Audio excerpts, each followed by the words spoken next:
5 storm. It has been growing rapidly out in the Gulf of Mexico. Winds now at 160 miles an hour. Just yesterday morning, you were seeing winds down in the 40s, 50s, 60s, and this has jumped up so fast, faster than a time I can ever remember. Fox meteorologist Adam Klotz says it could weaken a bit by landfall, which is expected as early as Wednesday afternoon, possibly in the Tampa Bay area. The thing is, once a storm has been this big, it picks up a ton of water with it. So we're going to be talking about a wall of water as far as storm surge wherever this ultimately makes that landfall. Tampa Bay could get a storm surge of up to 12 feet, the highest ever predicted there. Hurricane watches from Naples to Cedar Key as cleanup continues in multiple states from Hurricane Helene, now blamed for more than 230 deaths. In Florida, part of preparing for Milton is securing loose debris.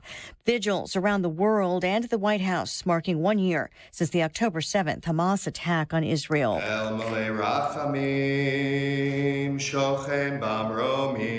Rabbi Aaron Alexander chanted a Jewish prayer for the soul of the dead alongside President Biden and the First Lady in the Blue Room. The president lit a memorial candle. This morning, the White House says President Biden spoke with Israeli President Isaac Herzog to express his deepest condolences for the 1,200 people, including 46 Americans, killed by Hamas terrorists. In that call, the White House says President Biden also conveyed his commitment to the safety of the Jewish people and Israel's right to defend itself. He also expressed deep sadness for the loss of innocent life in Gaza and the suffering of Palestinian civilians as a result of the war Hamas unleashed. Fox's Jared Halpern at the White House. Vice President Harris and former President Trump have remembrance events later today. America is listening to Fox News. October is Cybersecurity Awareness Month, and LifeLock is here to elevate your protection game. Using the same simple password across all your accounts, that's risky. While updating your passwords to be more unique is a good start, true peace of mind comes with LifeLock. LifeLock doesn't just alert you to suspicious activity, but monitors for more uses of your personal info and will fix identity theft issues that arise, guaranteed or your money back. Secure your identity today with a 30-day free trial at LifeLock.com. Use promo code NEWS. Terms apply. Everywhere you look, things are getting more expensive. So at Consumer Cellular, we're lowering the price for those 50 and up. Now you can get unlimited talk, text, and data for $30 a line when you buy 2. That's just $60 a month for 2 unlimited lines. So if you're 50 and up, make the switch and save. Come on, you've earned this. Call 1-888-FREEDOM or visit consumercellular.com today. Requires 2 lines of service, age validation, and credit approval, subject to system and area limits, taxes, and other fees apply. Air Comfort Service, heating, cooling, and insulation. Weather. Chief Meteorologist Dave Murray. Oh, it's certainly feeling like October on this Monday afternoon. Lots of sunshine and wonderful. 72 for the high. Tonight, clear and chilly. Watch the temperatures drop. Once the sun goes down a little bit before 7 o'clock tonight, we're going to drop through the 60s for evening plans. 47 for the low. Tuesday, sunny and nice, 74. Sunny and 78 Wednesday and Thursday. This is 97.1 FM Talk. Chief Meteorologist Dave Murray. Hi, I'm Bob Kershaw with Retirement Advisory Group. Are you worried about market volatility in this election year? Are you concerned your money won't last you through retirement? Hi, I'm Tammy Kershaw, and as a family-owned business, we are committed to protecting your retirement, whether you're nearing retirement or already retired. We have a lot of folks that aren't aware of all the new investment choices that are available, which give you growth and protection from losses at the same time. Are you aware of all the fees that you are currently paying? We can show you how to avoid those fees. So come in now for your free retirement review and get a second opinion on your retirement plan. And just for coming in, you'll get a copy of our latest edition book, Your Key to a Worry-Free Retirement. Let us show you how to retire with confidence. We are proud to say we haven't lost a penny of our clients' money in 38 years, and we won't lose a penny of yours either. Let our family help your family. Call us now at 314-993-9494 or go online to retirementkey.com. That's retirementkey.com. They're pounding on the door. They're calling on the phone. They're threatening to close your business. If debt has your business on the brink, call Ray Reynolds, the godfather of credit. For over 40 years, Ray Reynolds has helped thousands of customers get millions in cash credit. It's no wonder why they call Ray the godfather of credit. He may even be able to raise your score above 750 before the end of the year. You could even get a new personal or business credit line up to $50,000 within days. If your credit needs a rebuild, call Ray Reynolds and receive a $1,000 cash credit credit card at closing. Raise your credit score to 750 or more. Call Ray Reynolds at 800-576-2295. 800-576-2295. Learn about Ray's secrets to success and how he can fix and improve your credit score to 750 or more. Call the godfather of credit rebuild, Ray Reynolds, at 800-576-2295. 800-576-2295. Experience the beauty of custom-crafted windows that enhance your home's aesthetics and energy efficiency. Look no further than Infinity from Marvin, proudly brought to you by Lakeside Renovation and Design. Why choose Infinity? These windows are not just strong, they're 8 times stronger than vinyl, providing unmatched security for your home. Plus, with Lakeside's expert installation, you're guaranteed precision and perfection. Visit our showroom or call Lakeside Renovation and Design today. Elevate your home with Infinity from Marvin, where strength meets style. If you're experiencing low energy, brain fog, or bloating, then your body might need a detox. Active Liver from New Nordic makes it easy to help your liver to detox your body all year long without major changes to your diet or lifestyle. Active Liver is available in stores at CVS or online at Amazon. That is exactly what I needed to hear. Thank God someone here knows what they're talking about. That's us. That's right. Gotta love this American ride. All right, you need to take the time and get the full picture. Come on, turn the radio on. It's Saturday and I won't be long. Don't get me wrong, I love the ladies. I mean, they rev my engine, but they don't belong in the newsroom. It is Anchor Man, not Anchor Lady. What do you want from me? I'm not America's sweetheart. Goodness sake, kid. Keep your voice down. Your father's listening to the radio. I'm not America's sweetheart. This is the Annie Fry Show. God, full of mercy, who dwells on high, grant fitting rest on the wings of the divine presence to the holy and pure, the brave, for the souls of the holy ones, men, women, and children who were killed on October 7th. For this we pray, for the ascent of their souls, may they rest in the Garden of Eden.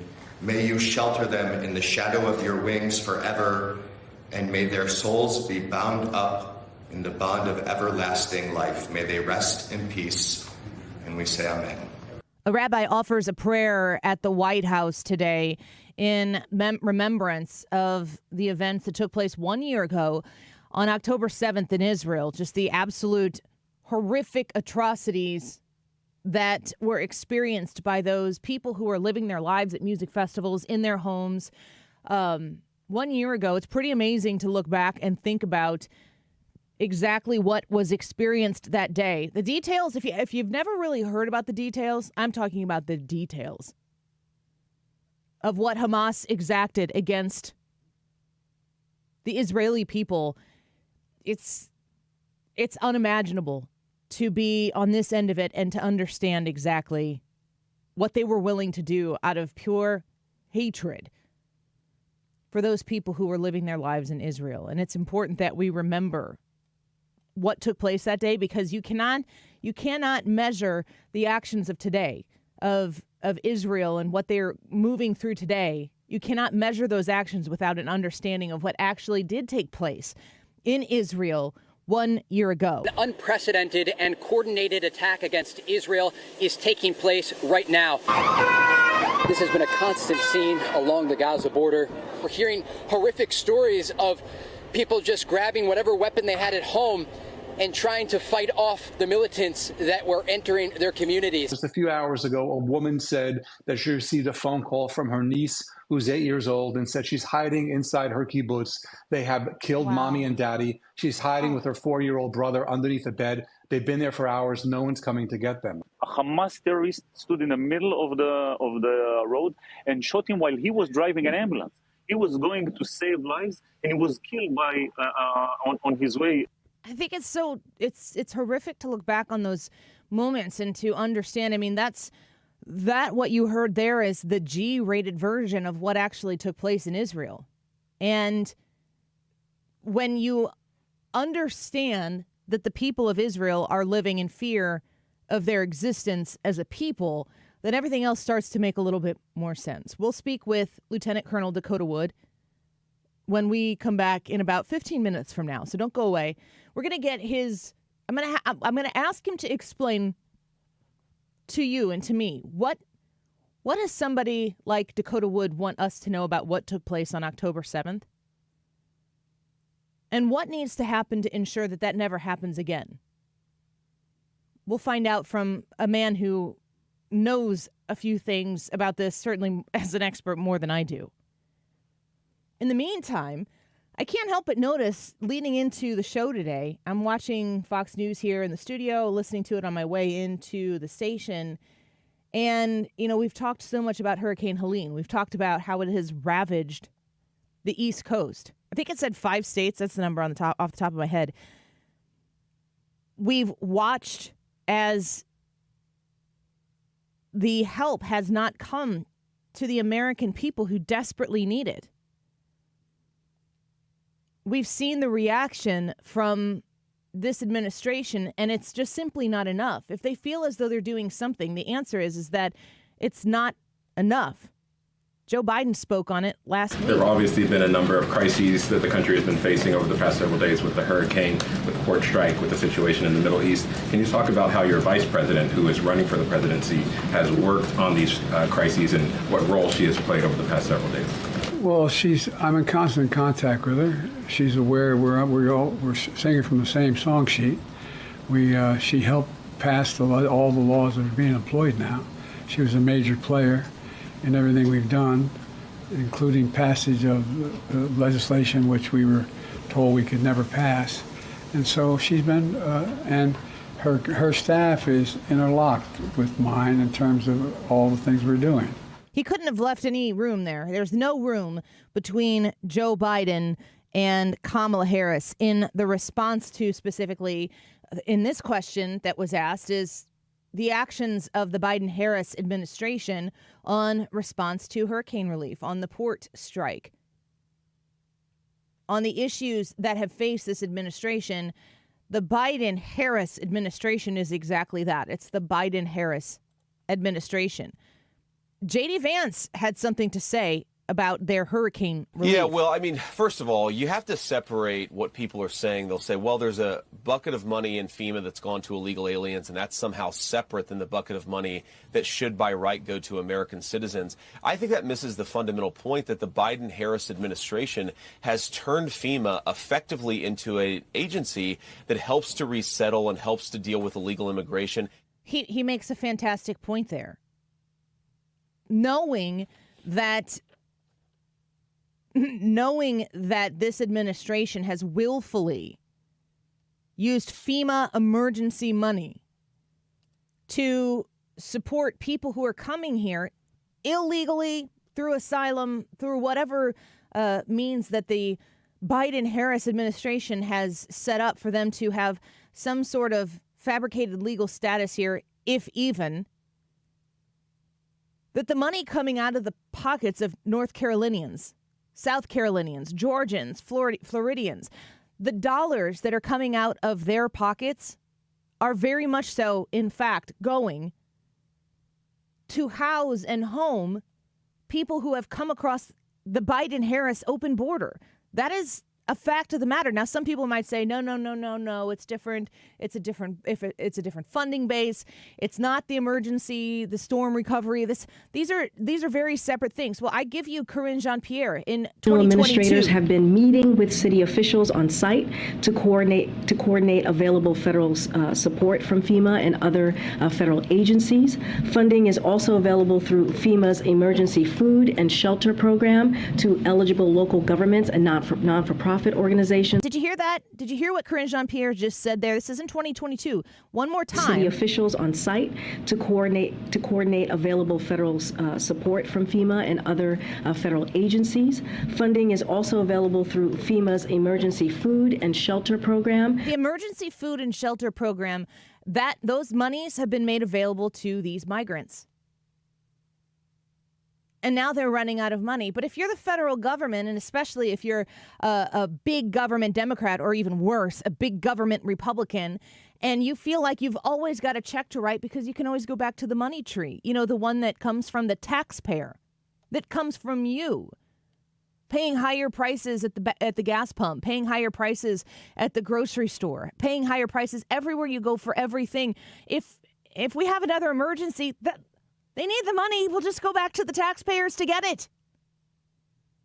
But yet we're reallocating funds for emergency food and shelter in 2022, Karine Jean-Pierre says from the White House press secretary podium. Those dollars are going to help the migrants. And now, what do? You ask FEMA and they say we have enough money to fund the recovery effort for Helene. Well, FEMA, Karine Jean-Pierre, I want to ask you a question because I'm looking at foxweather.com right now. And the news has just come in the last, maybe hour, 90 minutes or so, that Hurricane Milton, which if you haven't heard that name yet, get acquainted with it because it's barreling towards Florida. It's going to slice right through Florida if the trajectory is correct. And it has now been elevated to a Category 5 hurricane. Florida seems to be able to handle hurricanes better than most. They deal with them much more frequently than, the people in Appalachia. They understand how to brace themselves for this, but they also respect the gravity of the strength of these hurricanes. And a Cat 5 hurricane crossing over Florida right after Helene swung through it just about 10 days ago. Fox Weather reports that Hurricane Milton is strengthened into a Category 5 hurricane as the monster storm continues to spin across the warm waters of the Gulf of Mexico on a path towards Florida, where it will bring the risk of life-threatening storm surge, destructive winds, and flooding rain. According to the NHC, maximum sustained winds within Milton increased to 160 miles an hour. And as the potentially deadly storm continues its path towards Florida, millions of people across the region are preparing for life-threatening impacts, such as a deadly storm surge, destructive winds, and flooding rain. The people who are supposed to be helping the American people on behalf of the American people with the funds of the American people are quite potentially, literally asleep. Potentially at the wheel. And it's very important to listen to the President of the United States. Listen, you can't have it both ways. One of two things is true.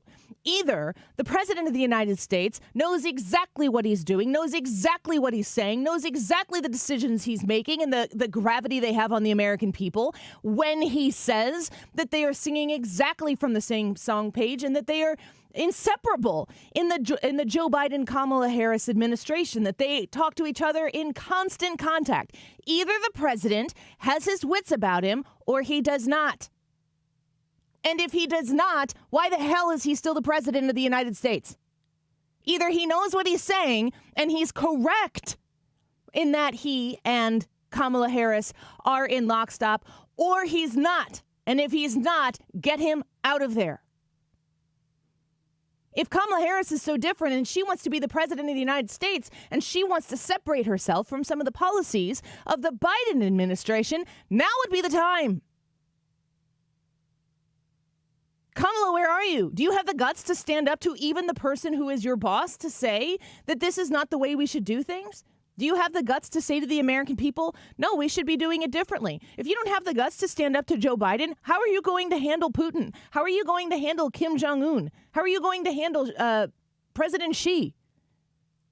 How are you going to handle Mexico when you've got to try to deal with Mexico, where pretty much everybody comes through in order to get into the country? Oh, except for the people who you're literally flying in so that they can skip Mexico and the very complicated jaunt to get here. Let's just give them a plane ticket. Do you know that the United States is flying people into our country? They don't even have to go through the process, the trek to come across the southern border. We fly them here.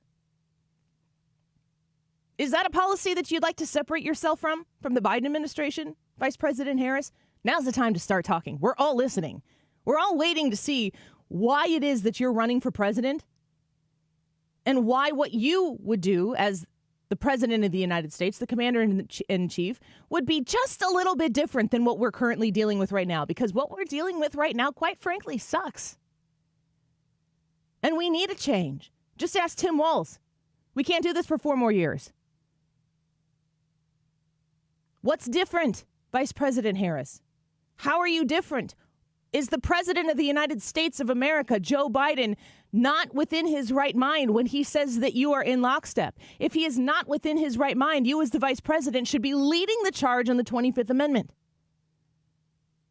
Which is it? Pick one. Pick the honest one. Pick the one that's based in, rooted in truth. America is craving truth right now. Lieutenant Colonel Dakota Wood will be with us when we return, and we're going to talk to him about the 1-year anniversary of October 7th, how we got here, how did that event actually come to be, and where are we 1 year later as a globe? I'd love to know from Dakota Wood. The YouTube live chat poll, we need your thoughts on this, because I keep hearing this from people who are detractors of Donald Trump, and I just kind of want to know how you feel about it. The YouTube live chat poll for today is, why is Donald Trump running for president? Is it for the country, or is Donald Trump simply running for himself? Annie Fry YouTube channel. To vote, Dakota Wood on The Annie Fry Show when we return. You're listening to The Annie Fry Show on St. Louis's home for conservative talk. Find the podcast, on-demand audio, and more at 971talk.com/Annie.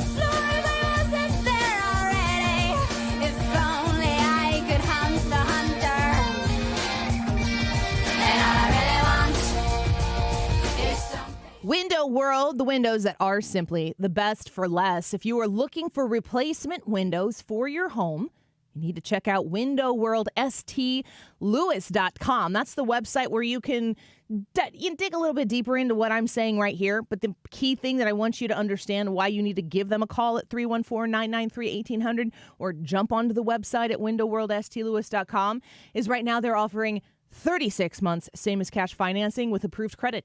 This makes the project much more affordable and attainable for you to finally replace those non-efficient windows in your home that are dingy, they're old. The beauty that you add to your home with a Window World replacement window is going to be a showstopper, but they also come with a lifetime warranty, which makes your investment one that you can be confident in. That lifetime warranty covers all parts, glass breakage, and labor.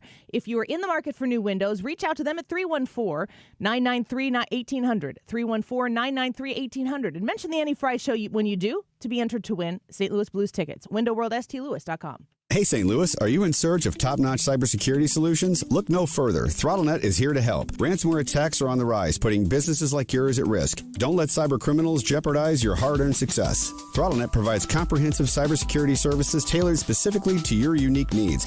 Our award-winning customer service provides 24/7 protection to keep your data safe and secure. Take charge of your digital security today. Protect your business, protect your future. ThrottleNet.com, your reliable partner in cybersecurity. Getting quality employees to fill positions in your company is essential, but finding those people can be a major hassle, unless you use ZipRecruiter. ZipRecruiter makes finding quality people a breeze. And right now you can try it for free at ZipRecruiter.com/radio. With ZipRecruiter, one click sends your job to hundreds of top job sites. But more than that, ZipRecruiter's advanced technology identifies the candidates with the skills you need, sends you a list of great matches to review, then actively invites them to apply for your job. And the results speak for themselves.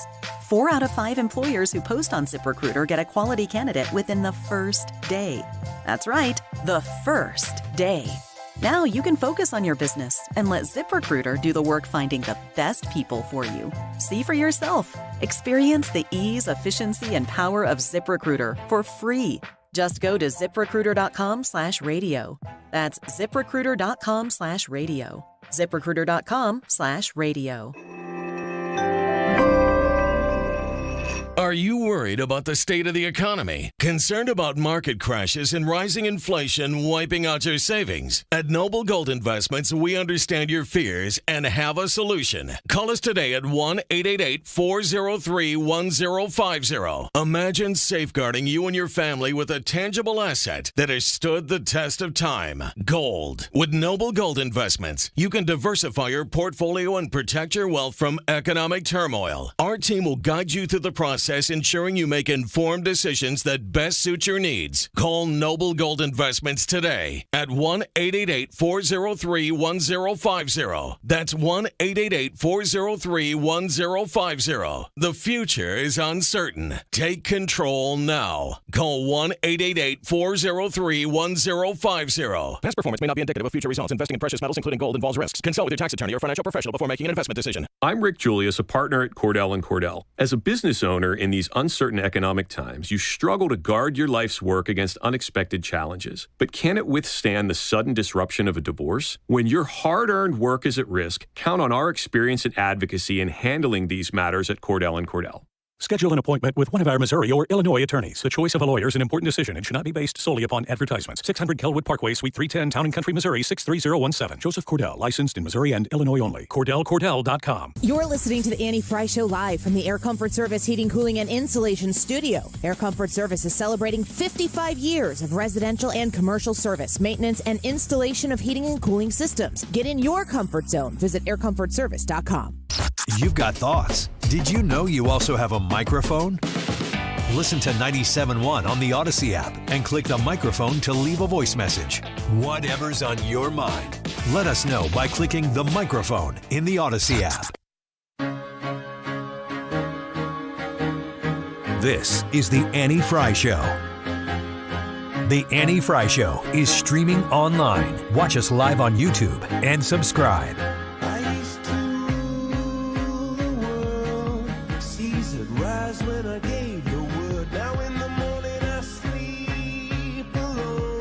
The aid that we have given Israel allowed Israel to defend itself against 200 ballistic missiles that were just meant to attack the Israelis and the people of Israel.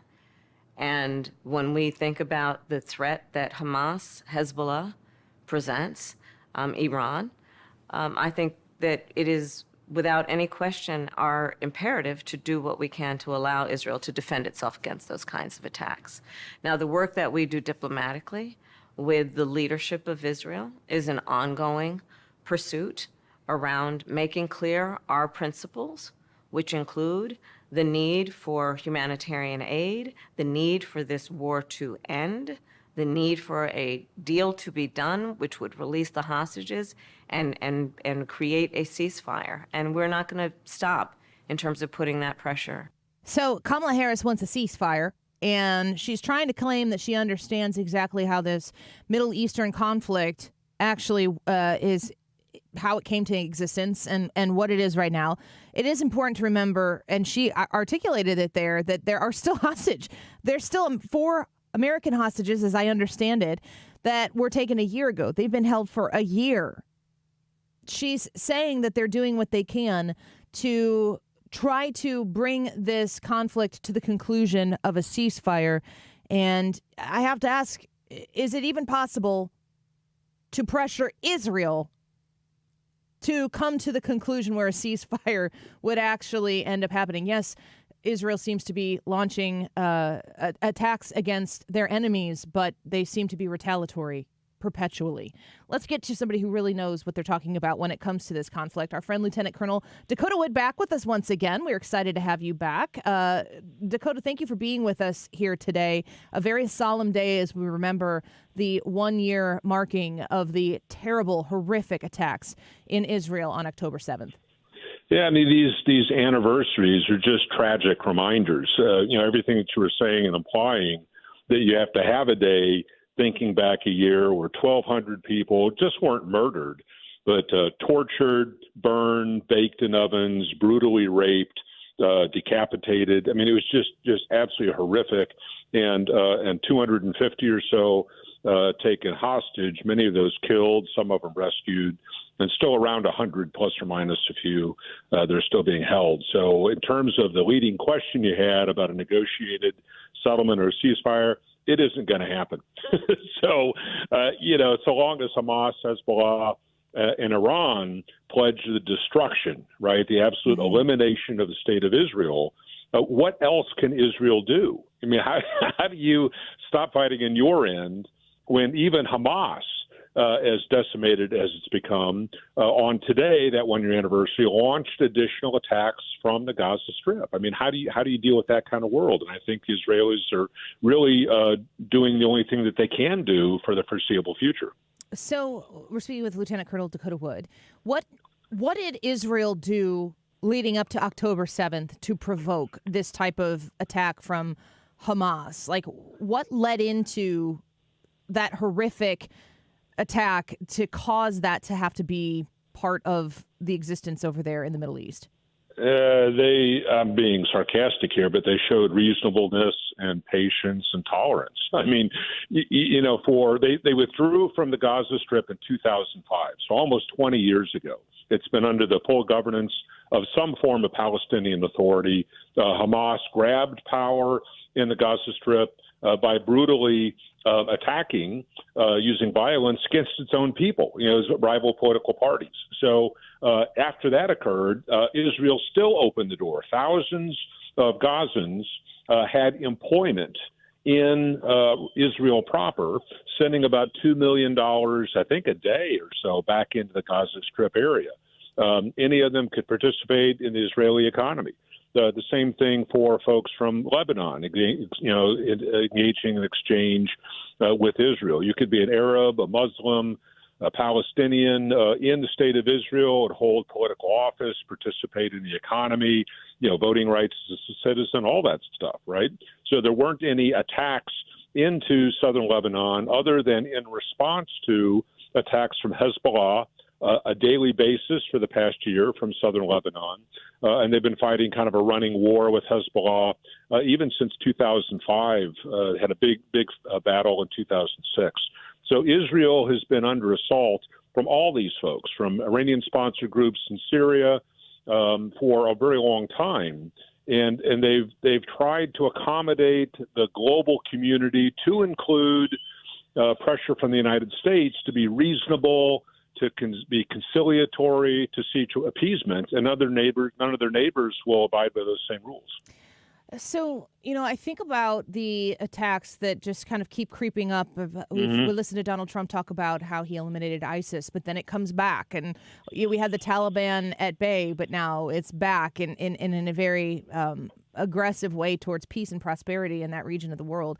What has to be done in order to eliminate it for good? Is it possible to eliminate terrorism from the world for good? And if it's not possible to eliminate it, how do you keep it contained so that they don't have the ability to terrorize the world? Well, you can't eliminate it, but you create environments that are intolerant of that or of it. And by that, I mean the people that would host the groups that have the fighters and have this passion for using violence, those populations have to be intolerant of that kind of nonsense. So where you have a Gazan population, Palestinians in the West Bank, the Syrians under Bashar al-Assad, the Iranian people, so long as they tolerate or support forms of government and political parties and ideologies from which this kind of violence comes, it's almost impossible for an external actor like Israel or the United States to completely eliminate that. So you mentioned the Islamic State was only beaten back because of American military power. I mean, was there any diplomacy, out of Washington, D.C. or Paris or Berlin that brought Islamic State to the negotiating table and they found some kind of a peaceful way forward? I mean, it didn't happen. You weren't going to negotiate a settlement with Soviet communism or with Nazi Germany or Imperial Japan in the 1940s. So sometimes the only thing that does work is sheer brutal military power. And you beat your enemy into submission. And I hate to say it that way, but the population gets exhausted and they finally conclude that this use of violence to achieve a political end is not the way to go about it. So, these discussions have to be two-way, but that means that both parties have to agree that that is the fruitful way forward. Yeah. So the people who are in opposition, just to be very specific here, Hamas has been the upfront and personal one as of late, but we've seen Hezbollah pushing against Israel and, of course, being funded by Iran. What's their goal? What would satisfy their efforts? How do they know that they've won, it's done, it's over? Well, I mean, this chant that you see on college campuses, from the river to the sea, Palestine will be free. That means from the Jordan River all the way west to the Mediterranean Sea, which means that the elimination of Israel as a state, as a nation. And that would all revert to pre-1922 Palestinian territory, which ignored, the hundreds and thousands of years before that when the Jews lived there, et cetera. But what they're looking for is that Israel ceases to exist as a modern state and that the Palestinians, under whatever leadership, you can remember Yasser Arafat back in the 60s and 70s, right, that would be a Palestinian land, and they would somehow or other live there peacefully because their Jewish enemies would be gone. I mean, that is their desired state, and they have stated that as their formal policy for decades.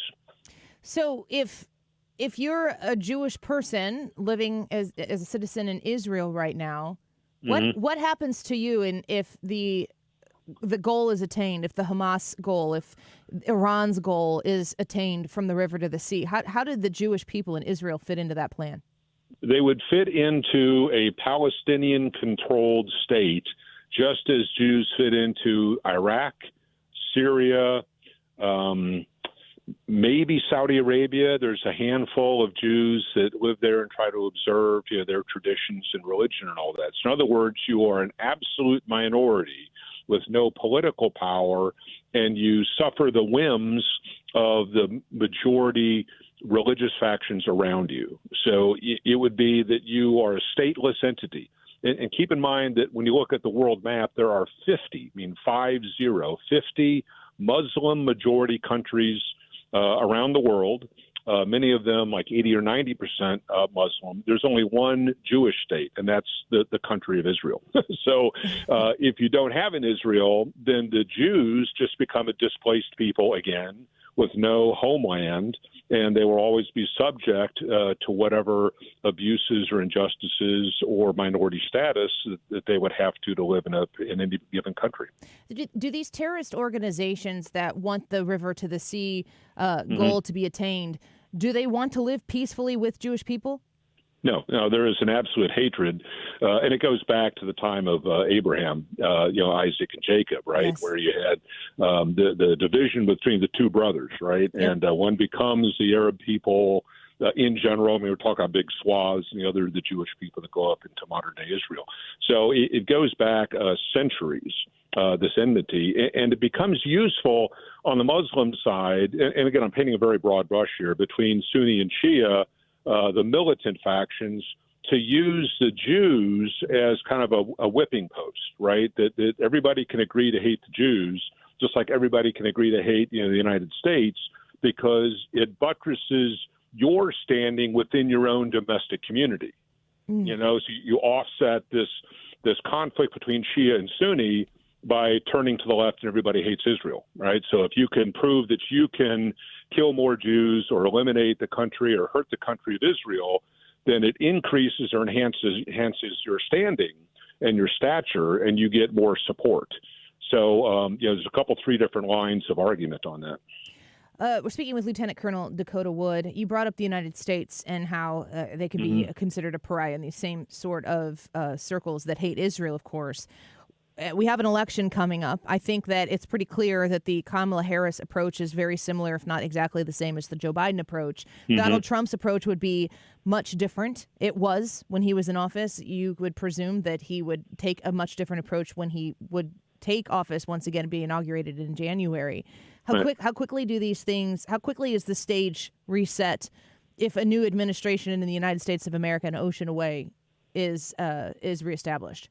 Almost overnight. I mean, think about the revolution that occurred in Iran, and the Iranian revolutionary groups took hostage a number of Americans during the Carter administration. and they held them for a little over a year. And it wasn't until Ronald Reagan was elected to office, the day after he took office, those hostages were released because they knew that Reagan was going to come in and just bomb the heck out of the Ayatollah. The same thing that the Obama administration negotiated freeing up billions and billions of dollars to try to buy a favorable, approach from Iran to somehow truncate its nuclear program. All the reporting is in on that in the negotiations, and to the extent that the JCPOA, the Iran nuke deal, was in place, the Iranians were violating that anyway, continuing to add centrifuges, enrich uranium far in excess of any kind of civilian nuclear program, which was always less than 10%. Now they're at 60%, heading toward 90%. So they were violating at that time any dollar that went into Iran, supposedly for food or medical supplies or whatever. It just freed up an Iranian equivalent of money to send to Hamas or Hezbollah or any other group that wanted as surrogates, to battle Israel or the United States. So this is an Obama administration approach where diplomacy leads with no visible effect, and it incentivizes Iran and its ilk to behave as aggressively as possible, and we just try to buy them off more. Trump comes in, and if you remember, it was a full pressure campaign on Iran, and it boxed them in, right? You put on more sanctions and forbade, the sale of oil and all these other sorts of things. And then the Biden team comes in and tries to resurrect the Obama era nuclear deal. And so, Iran comes back in full-throated in its support to terrorist functions. So I think that you would see in a Harris administration that same approach, which is repeatedly shown to have failed, incentivizes bad behavior, and it makes the United States look weak. You would see the opposite of that with the Trump administration. Dakota Wood, thank you so much for the time today. It's an important day, and we wanted to mark it by acknowledging what actually took place, because I think that the politics and the tug of war over this issue in an election season definitely makes us forget about some of the truths, the atrocities that took place a year ago. So we thank you for your expertise. Appreciate that. Thanks for having me on, and thanks for bringing this up. So just a critically important issue. Yes, I agree. Thank you so much. We'll speak to you again soon. Take care. Bye-bye. Right. Dakota Wood, Lieutenant Colonel Dakota Wood. Grateful to have him back on the show with us. We're going to take a quick break. Wiggins America, when we come back, it's the Monday Roundup, the wildest ride in the wilderness, the Midwest wilderness, that is, downtown St. Louis, basically. Let's take a quick break. Ryan Wiggins in studio with Wiggins America next. This is the Annie Fry Show. Follow Annie on Twitter @AnnieFryShow.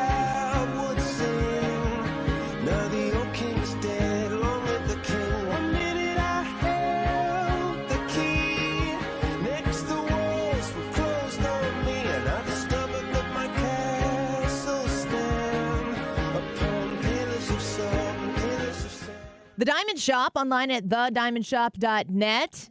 Boys and girls, there is a wonderful event coming up October 17th, and I need you to mark your calendars for the Sip and Shop event at the Diamond Shop. If you have been thinking of getting engaged, this is the event for you. Every engagement ring sold during the event, they're going to be 30% off that night. I don't know why I'm burying that lead. 30% off engagement rings. You're going to get an additional $100 credit towards your future purchase of a wedding band. That's a great opportunity to save, but you need to mark it on your calendar right now. The date is October 17th. October 17th at the Diamond Shop. They're located in Clayton, and they have a beautiful store, wonderful people, and you're going to quickly understand why people become repeat customers at the Diamond Shop. Also, all month long, they have 50% off all diamond studs. 50% off all diamond studs. You can ask them about their trade-in and trade-up event. All diamond studs purchased at the Diamond Shop are eligible for the trade-up event. Just spend $1 more, and your entire purchase price of your diamond studs will be credited towards your new purchase when you trade them in. Learn all you need to know online at thediamondshop.net.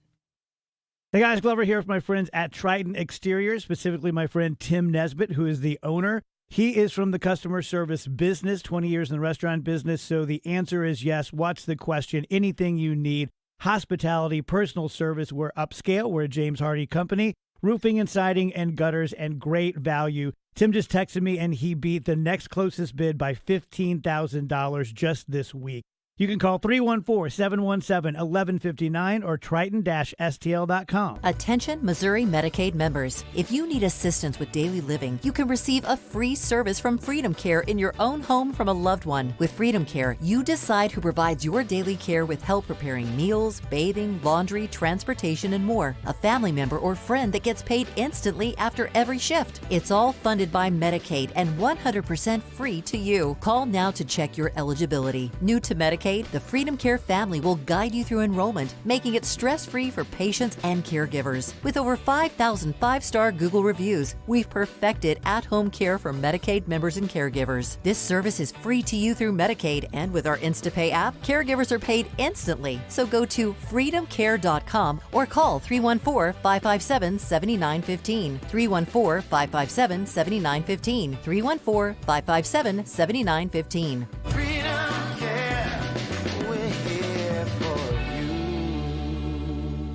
One in 4 Americans have a disability. I'm one of them. I'm also a working mom who cares deeply about making sure every child with a disability thrives by getting their access needs met. We've got a trusted ally by our side. Easter Seals provides children and families the foundation for lifelong success through early learning programs, skills training, and prep for college and career. That's my Easter Seals. Make it yours. Join us at easterseals.com. Getting quality employees to fill positions in your company is essential, but finding those people can be a major hassle unless you use ZipRecruiter. ZipRecruiter makes finding quality people a breeze. ZipRecruiter's advanced technology identifies candidates with the right skills, sends you great matches, then you can easily invite them to apply. 4 out of 5 employers who post on ZipRecruiter get a quality candidate within the first day. See for yourself.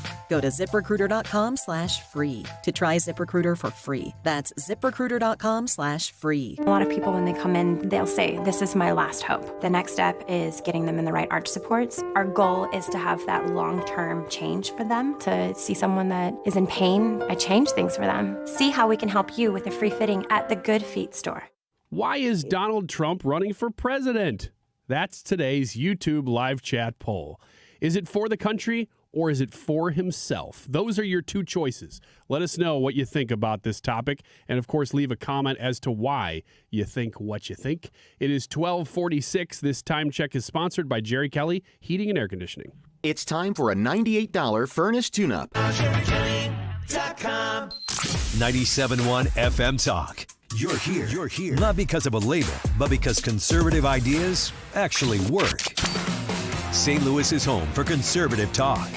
This is 97.1 FM Talk.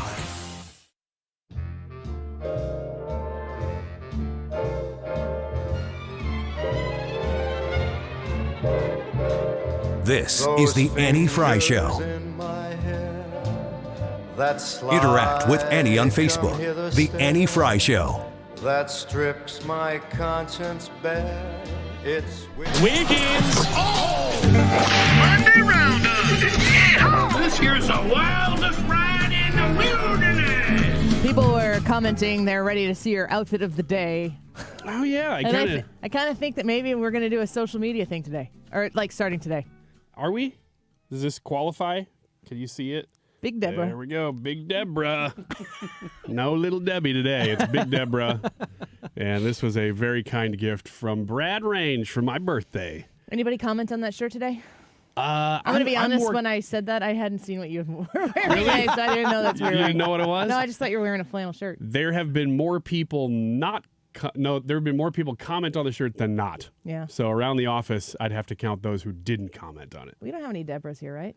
Well, I don't think so. Debbie, but that's different.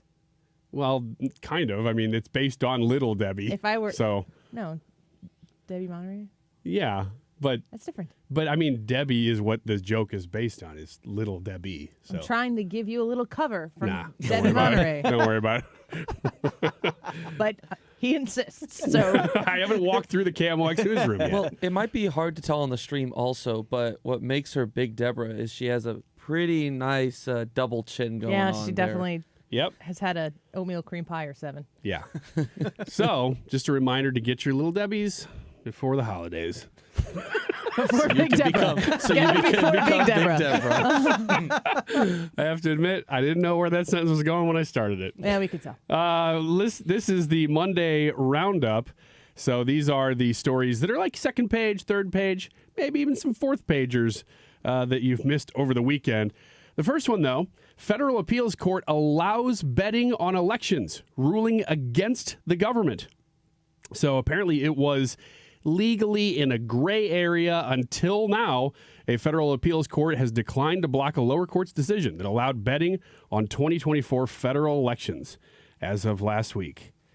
The owner of the betting company that was in the lawsuit said U.S. presidential election markets are legal, official, finally. You can bet on elections.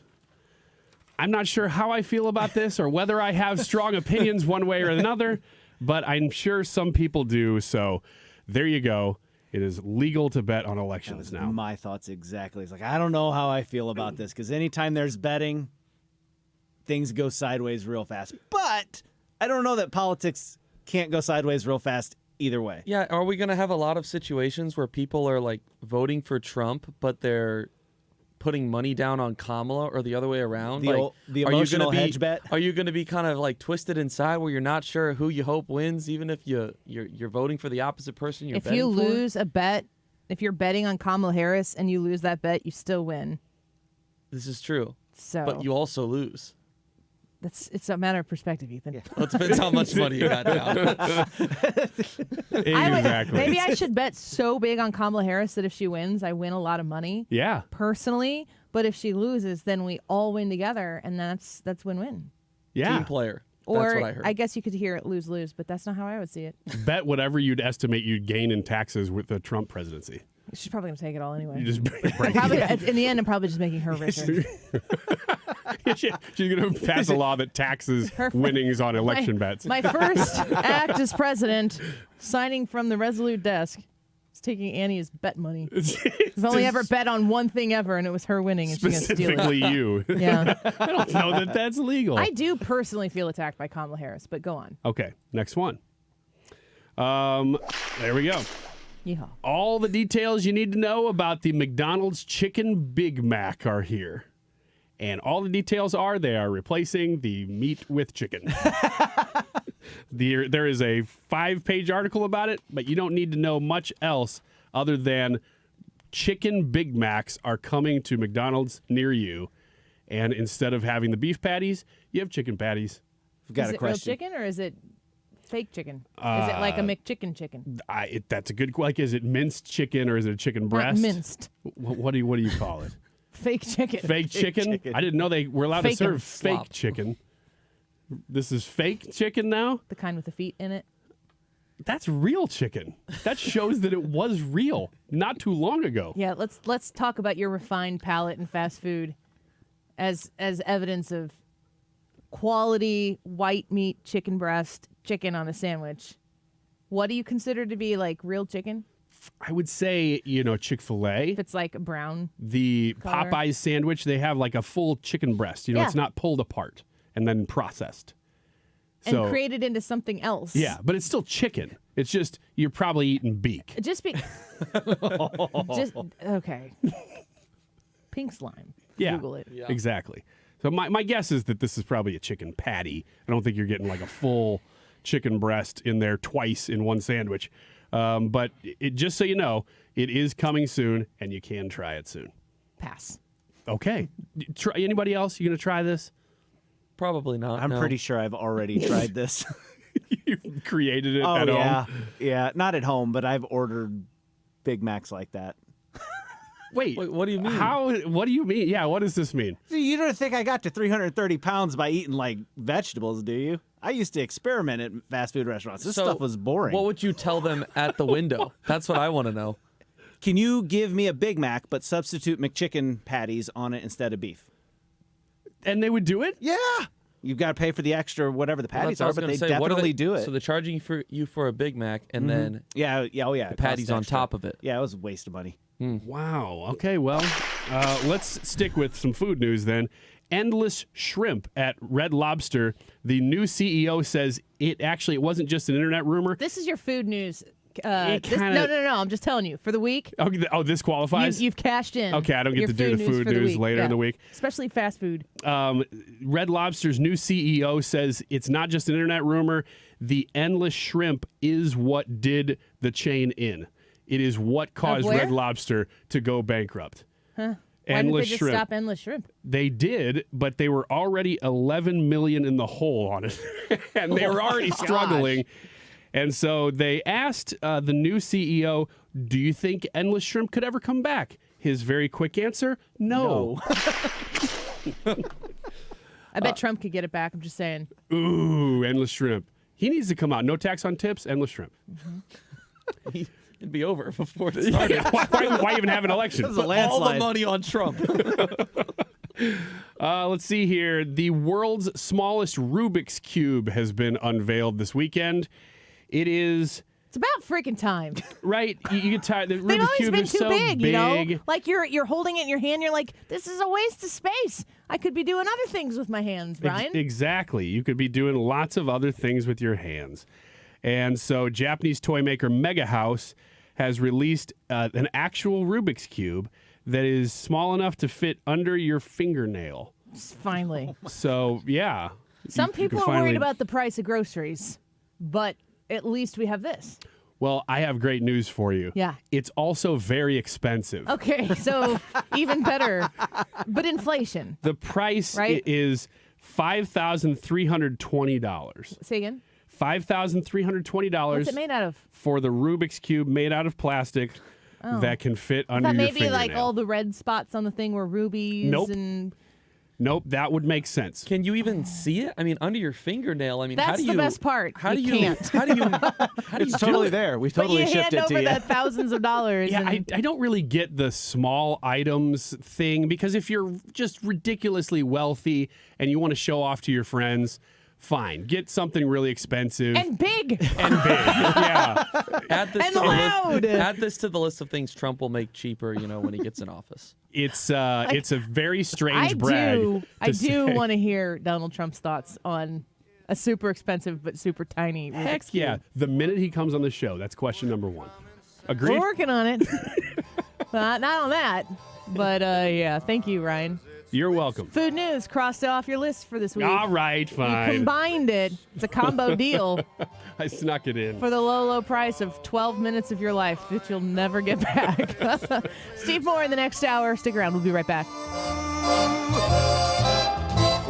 To understand what makes Diamonds Direct different, you have to understand our history. It goes back 60 years to a renowned diamond cutter overseas. From there came years of diamond cutting, manufacturing, and wholesaling, supplying exquisite fine diamonds only to high-end jewelers. Then eventually the wholesalers started selling direct to the public, and that started a revolution. Today, we are a global diamond powerhouse with hundreds of thousands of customers and an impeccable reputation. But our core values are the same as always. Our diamonds are the highest quality cut by the best craftsmen. Our prices are the most compelling. Our selection is staggering. Our warranties and guarantees are rock solid. And our people are laser focused on helping you find the diamond of your dreams. So as the story unfolds, as the revolution continues, we invite you to experience a jewelry shopping experience unlike any other. Born in excellence, rooted in determination, and thriving in passion. Diamonds Direct. Showroom hours, directions, and more online at diamondsdirect.com. I want to talk to you about the biggest fundraiser that the Lutheran Education Elementary School Association does each year. It's called Brew in the Lou, and you really, really want to get tickets to this event. BrewInTheLou.com, L-O-U, BrewInTheLou.com for more information. But you've heard me talk about Lutheran education, how important it has been to me in my personal education, elementary school, and in high school. Also, I send my kids to a Lutheran school, and I am so grateful that when it comes to their education, when it comes to opportunity with athletics and music and everything that goes along with a really great focus on quality education, that we also get the benefit of understanding definitively right from wrong, knowing that with right and wrong comes forgiveness, apology and confession and forgiveness. All of these things wrapped together in my child's education every day, and Brew in the Lou is a great way to support it. So if you're interested in having a beer and pushing Lutheran education opportunities, go to brewinthelou.com. If you're thinking of selling your home, I'm sure there are two things you want: certainty and the most money, right? Hi, it's Mark Cox, and if you've been listening to me for some time, you know the only agent I trust is Gloria Liu with Your Home Sold Guaranteed Realty, St. Louis real estate expert. Here's why she should be your first and only call when looking for an agent. Gloria doesn't make empty promises. No, she provides written guarantees. Now, what does this mean for you? Certainty. Now, certainty isn't the only thing you want. You also want the most money. Gloria is able to get her home sellers more money than the average agent because she already has the buyers. This is why Gloria will guarantee to sell your home at your agreed upon price, or she'll buy it. To get your guaranteed price, call St. Louis real estate expert Gloria Liu at 314-325-6888. That's 314-325-6888. Or visit GloriaHasTheBuyers.com.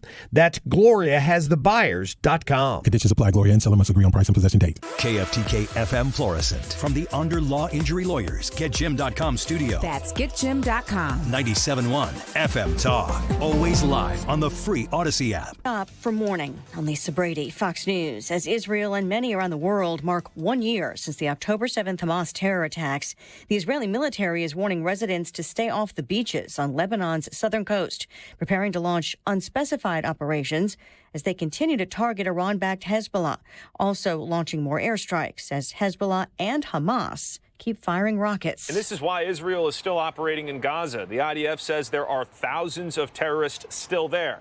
Prime Minister Benjamin Netanyahu is still under intense pressure a full year into this war. Hundreds of people gathered outside his home in Jerusalem, demanding that he reach a ceasefire deal to bring the remaining 101 hostages home. Fox's Nate Foy in Tel Aviv. President Biden speaking with Israel's president and holding a candlelighting ceremony at the White House. Trump running mate J.D. Vance speaking a short time ago. We're going to reject anti-Semitism in our schools, reject it in our foreign policy, and if we do this the right way, we're going to reject it in the ballot box on November the 5th, 2024. Calling for stronger leadership during a nonprofit group's memorial event in Washington. Less than 2 weeks after Helene, Hurricane Milton is heading for western Florida. Right now, a Category 5 storm, top sustained winds 175 miles per hour. But it could weaken before possible landfall Wednesday evening. And the bigger concern is the storm surge of up to 12 feet. Evacuations underway. Hurricane watches from Naples to Cedar Key. The head of FEMA is in North Carolina, struggling to recover in some areas from the worst impacts of Hurricane Helene. We at FEMA and the entire federal family are here to support the needs of these communities and delivering exactly what they want, where they want, and when they need it. FEMA Administrator Deanne Criswell defending the federal response to that storm. Hundreds remain unaccounted for. America is listening to Fox News. October is Cybersecurity Awareness Month, and LifeLock is here to elevate your protection game. Using the same simple password across all your accounts, that's risky. While updating your passwords to be more unique is a good start, true peace of mind comes with LifeLock. LifeLock doesn't just alert you to suspicious activity, but monitors for more uses of your personal info and will fix identity theft issues that arise, guaranteed or your money back. Secure your identity today with a 30-day free trial at LifeLock.com. Use promo code NEWS. Terms apply. Everywhere you look, things are getting more expensive. So at Consumer Cellular, we're lowering the price for those 50 and up. Now you can get unlimited talk, text, and data for $30 a line when you buy two. That's just $60 a month for 2 unlimited lines. So if you're 50 and up, make the switch and save. Come on, you've earned this. Call 1-888-FREEDOM or visit consumercellular.com today. Requires 2 lines of service, age validation, and credit approval, subject to system and area limits, taxes, and other fees apply. Air Comfort Service, heating, cooling, and insulation. Weather. Chief Meteorologist Dave Murray. Oh, it's certainly feeling like October on this Monday afternoon. Lots of sunshine and wonderful. 72 for the high. Tonight, clear and chilly. Watch the temperatures drop. Once the sun goes down a little bit before 7 o'clock tonight, we're going to drop through the 60s for evening plans. 47 for the low. Tuesday, sunny and nice, 74. Sunny and 78 Wednesday and Thursday. This is 97.1 FM Talk. Chief Meteorologist Dave Murray. The Retirement Advisory Group, you find them online at retirementkey.com. These are your people. These are the ones you've been looking for as you're nearing retirement. You're in your super late 50s and your 60s. Maybe you've even already retired.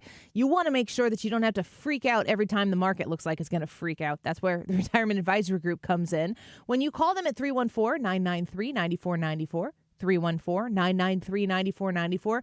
You are going to be able to set up a free appointment. Doesn't cost you anything to sit down and listen to what they have to say. And when you leave, you can say, nope, that's not for me. But most people don't say that. They go, this is exactly what I have been looking for. With a personalized structured income plan for you in retirement, you can breathe easy. You can exhale. Have that worry-free retirement just by making this phone call and starting that conversation. 314-993-9494. That's 314-993-9494.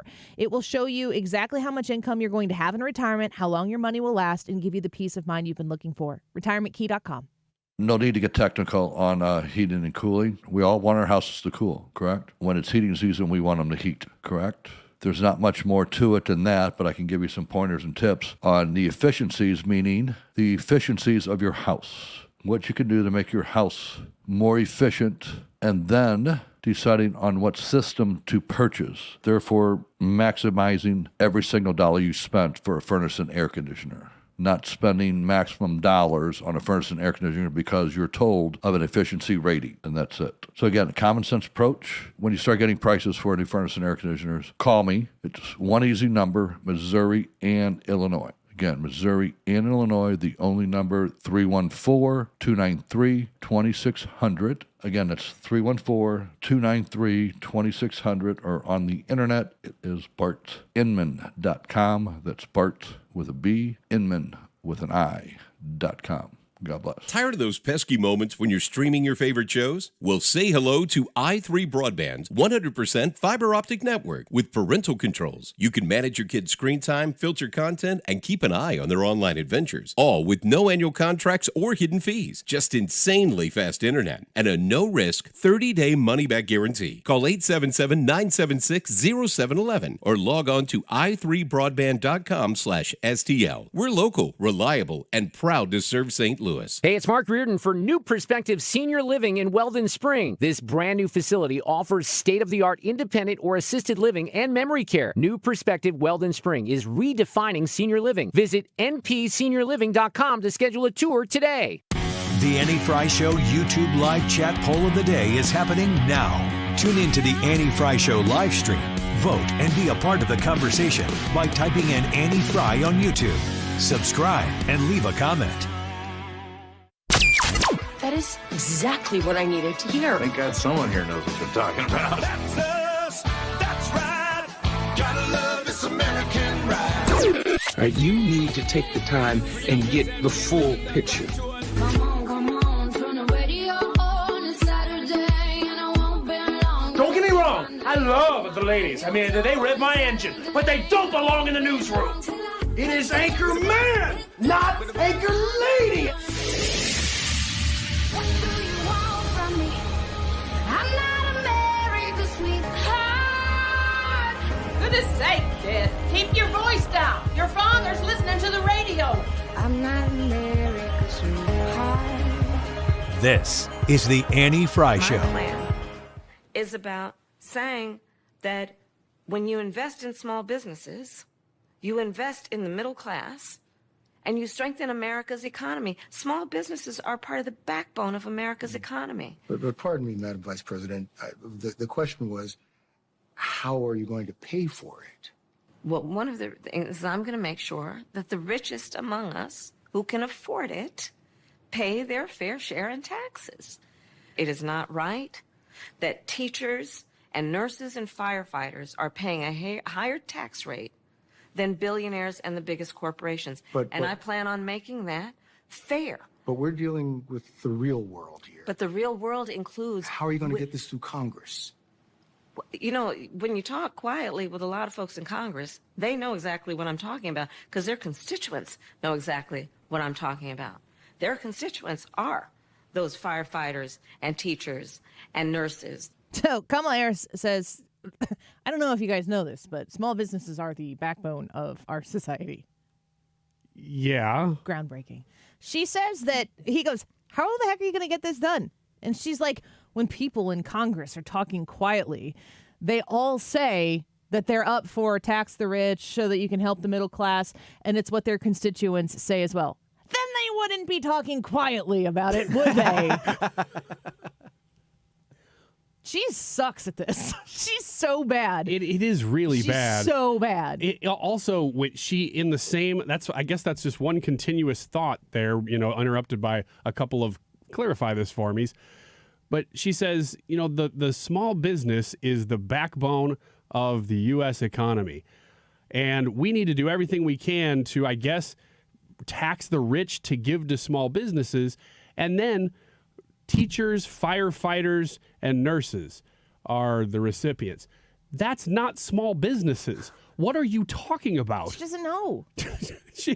Teachers, nurses, firefighters, they're not small business owners unless they're doing something else on the side. Hustle. That's not who And you why are. do we all have to have side hustles now? there you go. You're on it. She's really bad at this. She's doing more. Tim Walz went on. I actually watched Fox News Sunday. I sat down to watch Fox News Sunday at 2:00. Don't know if I've ever done that before. Ever. I've seen a bazillion clips of Fox News Sunday with Shannon Bream or Chris Wallace and taken in what makes it out of the interview and onto social media. But I've never been like, well, I got to see this. But I can think of one other time that I did it. I was on an airplane. And it was Sunday. And that was free. So watching Shannon Bream talk to him, she was very Shannon Bream about it. And I adore Shannon Bream. I think she seems like one of the nicest, sweetest, but yet sharpest people in the news business. I trust her wholeheartedly with truth. And I think that that's a rarity. I think that's why she's got the opportunity to do Fox News Sunday. But I trust her to do what needs to be done to dig for and represent truth when she's having an interview with somebody. Tim Walz going on Fox News Sunday, to me, is a sign of desperation might be too strong of a word, but it's definitely a sign from the Harris-Walz campaign that they need to do something different than what they've been doing. Here's one of the questions that Shannon asked Governor Walz. You modified your story or explained that you misspoke about things involving your military rank, about carrying a weapon in war, your 1995 DUI arrest, using IVF to have your beautiful children, Gus and Hope, being in Hong Kong and China in the summer of 1989 during the Tiananmen events. A lot of people would say they couldn't get away with saying, I'm just too passionate, my grammar's not right, I'm a knucklehead. What do you say to the American people who think, I don't know that I can trust this guy with all those modifications to be the potential commander-in-chief of this country? Yeah, well, I think they heard me. They heard me the other night speaking passionately about gun violence and misspeaking. And I got to be honest with you, Shannon, I don't think people care whether I used IUI or IVF when we talk about this. What they understand is Donald Trump would resist those things. Look, I speak passionately. I had an entire career, decades before I was in public office. They know, and I'm very proud of my 24 years in service and my record. I have never disparaged someone else in this, but I know that's not what Donald Trump does. They disparage everyone, the personal attacks. I will own up when I misspeak. I will own up when I make a mistake. What about when you lie? Like you just lied in your explanation of not using IVF and using IUI, and then you repeat the lie that you've said many, many other times that suggests that Donald Trump and J.D. Vance are against the idea of IVF. That is completely and totally inaccurate. It's funny to me how much advocacy comes from the Trump campaign to support IVF, specifically, I believe it was in Georgia or Alabama. Was it Georgia? I think it was Alabama. Case. Yeah. That Donald Trump was a thought leader on that in order to make sure that IVF was protected. There's no evidence anywhere that suggests that Donald Trump is against a woman's and man's, because it's a two-party thing. It's just really that simple. Two-party system. Two-party system. Very, very bipartisan. That he's against any sort of IVF or fertility treatments in that regard. He's never come out and said that he's against it. Tim Walz is blatantly lying about the Trump lack of support for it in order to cover up for something that I actually do believe was probably a misspeak for him. I think that when IVF, they used IUI instead of IVF. In the context of the policy discussion, maybe they're the same thing. I don't need to get into. I don't even really know the difference between. Do you know the difference between the two? No, I don't. I don't know the difference between. I know the two a lot myself. about IVF, but I don't. Yeah, know about IUI. But the point is that they had assistance in in conceiving and having children, and that Donald Trump has absolutely supported that. And if Tim Walz, let's just give Tim Walz 100% the benefit of the doubt. He didn't know that there was a difference. You don't know the difference, and we've used IVF. I've never had to use IVF, but I have plenty of friends and acquaintances and family members that have gone through the process of fertility treatments, and I don't know the difference between those. So holding Governor Walz to the standard of having to know, you'd think that if he went through the process and it was not IVF, that maybe he'd know that, but I give him full benefit of the doubt that he mixed the two up and kind of considered them to be similar, whatever. But then why do you go turn around while you're trying to defend yourself from people saying that you lie and then tell a complete and total lie that is completely and totally politically beneficial to you if the lie is true, knowing that the lie is a lie? So he has the opportunity to say, you know what, IVF, IUI, I mixed them up, but it still stands that I am a full supporter of women and men or whatever using fertility treatments to be able to to grow a family, and we use that ourselves. And it's just very important that people understand that is something that we absolutely support. That's what you need to say. And I apologize if I misspoke and it looked like I didn't know what I was talking about in the time. Maybe I didn't know the specifics of the difference between those two, but regardless, I support him. He brushes over a potential misspeak, which is the word that he continues to say, in effort to blatantly and boldly lie about what Donald Trump does and does not support so that he can politically gain from it. So the very meta answer for him to lie within an explanation of not lies, but misspeaks, which is what he continues to say. He's a deceiver. He is a politician in the grossest sense of the term. I'll be the first one to come out and advocate for so many people who serve in office. I say this all the time. People are like, oh, all politicians are, they use a lot of profanity, I guess, when they say that. But they think that every politician that is out there is lying, is just trying to make themselves personally rich. All they want to do is use the office and the access that they have in the office to better themselves or to make themselves more wealthy. And I will always remind people, just in Congress, you have 538 people in Congress. How many can you name? Chances are most people couldn't name 10, and 10 might be a stretch. Even if you could name 20, that still leaves 518 people that you can't name that are out there. And the chances of some of those people being really good, honest people who are actually there to represent the constituents, I'm telling you, I know a lot of these people, and I know people who exist on both sides of that equation. Tim Walz takes the truth, contorts it, dismisses it, uses it in a manipulated fashion in order to gain politically on it. And that is like the most consistent thing about this man. In a very easy and obvious way to own what you've said before, which is, I said IVF, and we use IUI, and maybe I was a knucklehead for getting those two things mixed up. This just shows that men should have more understanding of what goes on in women's lives, and it's been my life goal to make that the case, because it's been so beneficial in growing our family and giving us our beautiful children and whatever. And I just want every woman out there to know that I'm here to protect your rights, to your reproductive rights. And if you want to vote for a candidate in this election who cares about your reproductive rights, that's the Harris Walz ticket. And then you're just done.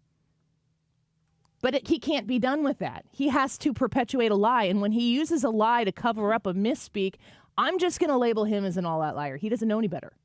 Yeah, the problem is exactly what you're saying, that there are two types of lies going on there. One is the knucklehead stuff, I kind of exaggerated my service, I exaggerated this and that. Okay, benefit of the doubt, maybe you did. Let's say that you had the best intentions, and yeah, you're just kind of a politician kind of guy out there inflating everything. Okay. But the other stuff that you're saying about your political candidates is provably false, and you're choosing to say that, and you're saying it over and over and over again, knowing it's false. That means that you're okay with lying. Intent to deceive. Yeah. What's odd to me about it is like the stuff that he chooses to lie on, embellish. So you were talking about, IVF versus IUI. They used something, and that, they used fertility treatments to have children, and they have two beautiful children because of that. He could have just said that, and it'd have been fine. But maybe he misspoke or whatever. But then you go over and you look at his military service. He had a long military career, and he served up to a certain point, and he reached a rank, but that wasn't enough. He keeps saying he's proud of it, but he has to say, I was a command sergeant major, which he was bumped up to and then bumped back down to because he didn't complete the requirements to get the rank, and he lied about that. And then you look at Tiananmen Square.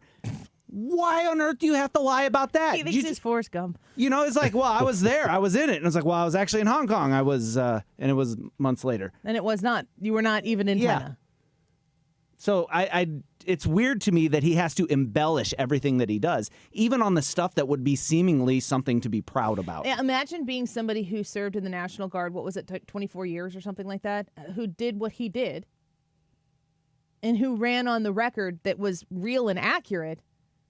Imagine saying that you did what you did without any embellishment, and then somebody coming out and criticizing you for it. Yeah. Like, you don't need to go a step further. You don't need to talk about the weapons of war that you carried. You don't need to talk about being a rank that you aren't. You don't need to talk about serving in combat. I think our people who serve in the National Guard are freaking fantastic people, knowing that they can get called into combat at any given time. When you sign up and you know that that's part of the promise that you're making, I have mad respect for that. There's no amount of, well, that's, average.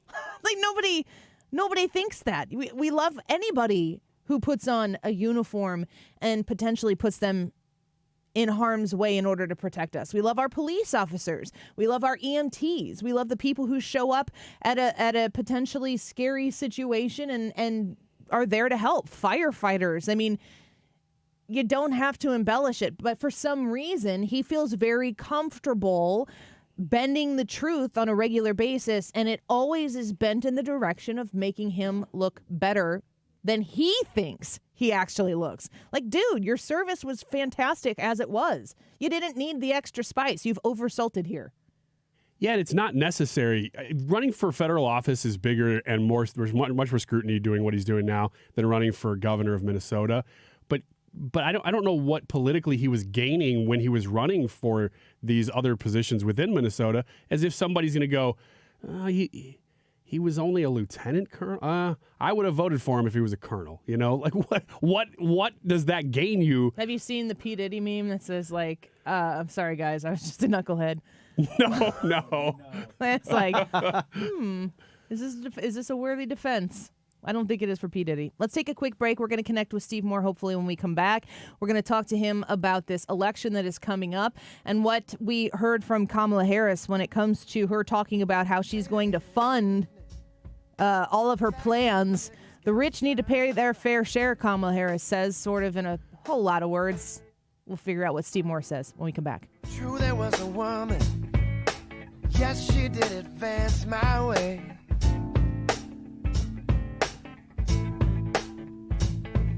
This is the Annie Fry Show.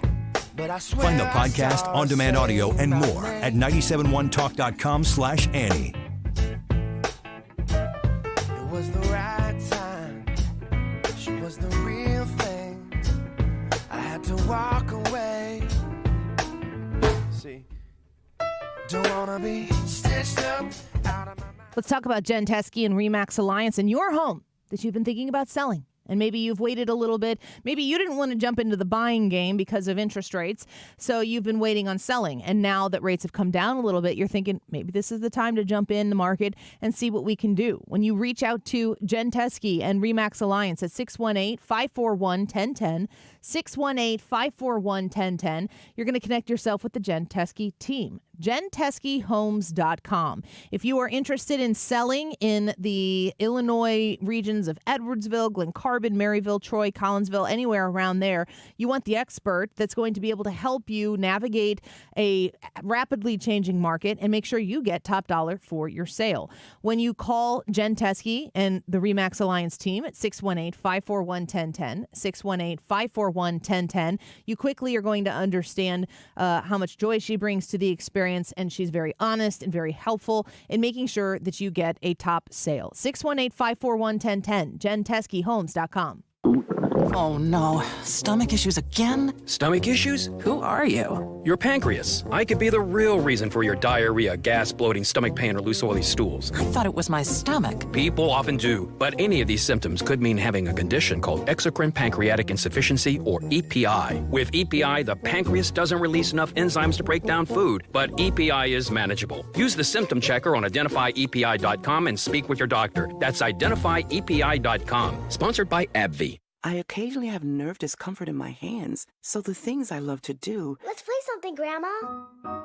...became difficult as I got older. If you have occasional stabbing and burning in your hands and feet, try Nervive Nerve Relief. Nervive's clinically studied dose of alpha-lipoic acid reduces occasional nerve discomfort in as little as 7 days with continued daily use. Say yes to healthy nerves with Nervive Nerve Relief. These statements have not been evaluated by the Food and Drug Administration. This product is not intended to diagnose, treat, cure, or prevent any disease. If you need a new garage door, this could be your lucky day. Entries are now open for the $5,000 sweepstakes at Overhead Door Company of St. Louis. A winner will be chosen at random to receive $5,000 towards new garage doors, openers, or front entry doors of their choice. Deadline to enter is the end of the month to win the $5,000 sweepstakes with Overhead Door Company of St. Louis. Enter now at overheaddoorsstlouis.com. You can't win if you don't enter at overheaddoorsstlouis.com. Are you worried about the state of the economy? Concerned about market crashes and rising inflation wiping out your savings? At Noble Gold Investments, we understand your fears and have a solution. Call us today at 1-888-403-1050. Imagine safeguarding you and your family with a tangible asset that has stood the test of time. Gold. With Noble Gold Investments, you can diversify your portfolio and protect your wealth from economic turmoil. Our team will guide you through the process, ensuring you make informed decisions that best suit your needs. Call Noble Gold Investments today at 1-888-403-1050. That's 1-888-403-1050. The future is uncertain. Take control now. Call 1-888-403-1050. Past performance may not be indicative of future results. Investing in precious metals, including gold, involves risks. Consult with your tax attorney or financial professional before making an investment decision. Mark Cox here. Did you know the Rockwood School District is a great place to work? They're currently hiring school bus drivers, cafeteria workers, and custodial staff. They have openings in Adventure Club, which is before and after school care. They offer competitive pay, flexible work hours, and a rewarding work environment. Discover the Rockwood Advantage and join an amazing team. Go to rsdmo.org/jobs. That's rsdmo.org/jobs. You're listening to The Annie Fry Show live from the Air Comfort Service Heating, Cooling, and Insulation Studio. 9 out of 10 homes are under-insulated. Is yours? Did you know that there's an R value associated with insulation? To find out your R value or for free insulation estimate, visit aircomfortservice.com. St. Louis's home for conservative talk. The Mark Reardon Show. Monday afternoon, it's been a year since the Hamas terrorist attack on Israel. Missouri Congressman Mark Alford will reflect. It all starts at 3. Weekdays from 3 to 6 on 97.1 FM Talk.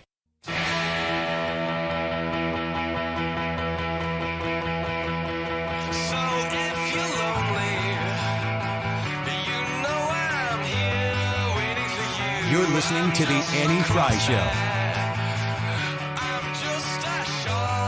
The Annie Fry Show is streaming online. Watch us live on YouTube and subscribe.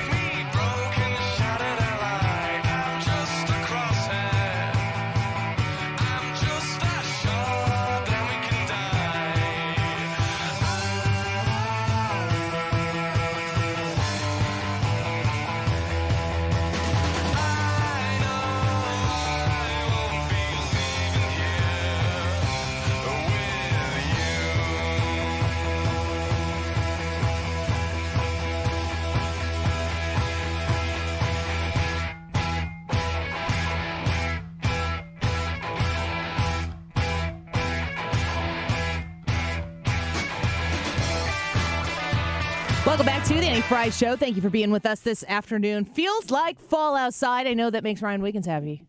Man, this weekend was stupid.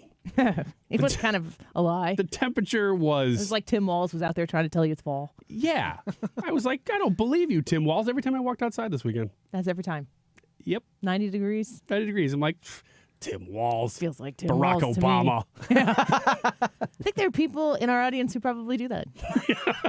Hello. We're happy to see you. You know that there are people in our audience who do the same thing about Donald Trump. Oh, heck yeah. And will for years. Yeah. The Barack Obama one's still funny because it's not relevant anymore. Thanks, Obama. Yeah, thanks, Obama. Yeah, that was a regular thing that you would say about everything. I do kind of wonder what the TDSers that are out there, they exist to hate Donald Trump. If he is president for 4 years, is it going to be the best time of their lives or the worst time of their lives? Oh, that's a good question. Because they get what they want. I remember Substance. hearing some comedians and communicators say that once Donald Trump lost the election and Joe Biden was in, that they had this moment that they were really happy, and then they realized, you know what, I'm not talking to my dad as much. Like, they would talk to relatives who either they agreed with or disagreed with because Donald Trump said something crazy today. And they were like, I kind of missed the era where I was communicating with my family more about these things. Yeah, I used to be able to talk about, like, politics could come up and people would kind of like get their thoughts out, maybe a little passive aggressively, and then you'd move on to something else. You'd talk about like the Cardinals or something. But now you can't do that. It's like an affront to bring up Donald Trump in mixed company. Yeah, it's unfortunate. What about the families that have been divided over Donald Trump? There are families that have been divided over Donald Trump as the president of the United States, as a candidate for president of the United States once again, where the anti-Trumpers are actually voting for Trump now. Oh, man.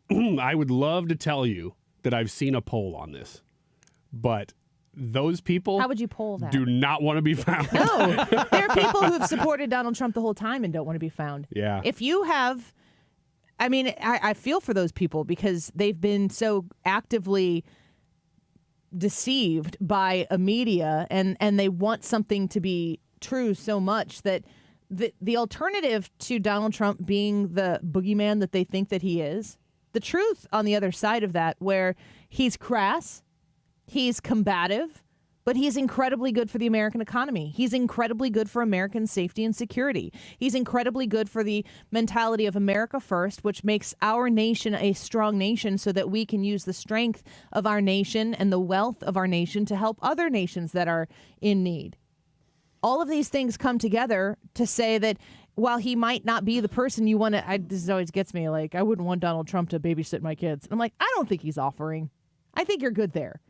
What about helping your kids' college fund go bonkers so that the economy is strong and that when your kids do graduate from high school and go into college, that the job market is there for them to pursue a career that's going to pay them a wage that can afford groceries and gasoline and to not have to panic when you have an emergency appliance breakdown or something like that. You have to pay for the service to come out, and the service costs more because the gas to get there costs more. The hard cost involved in what it is they're going to need to replace costs more. So everything costs more.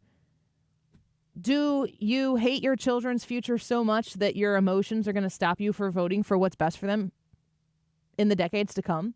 And the answer is, to many people, they hate Trump that much. Is it too strong to say they hate Trump more than they love their kids? Oh, yes.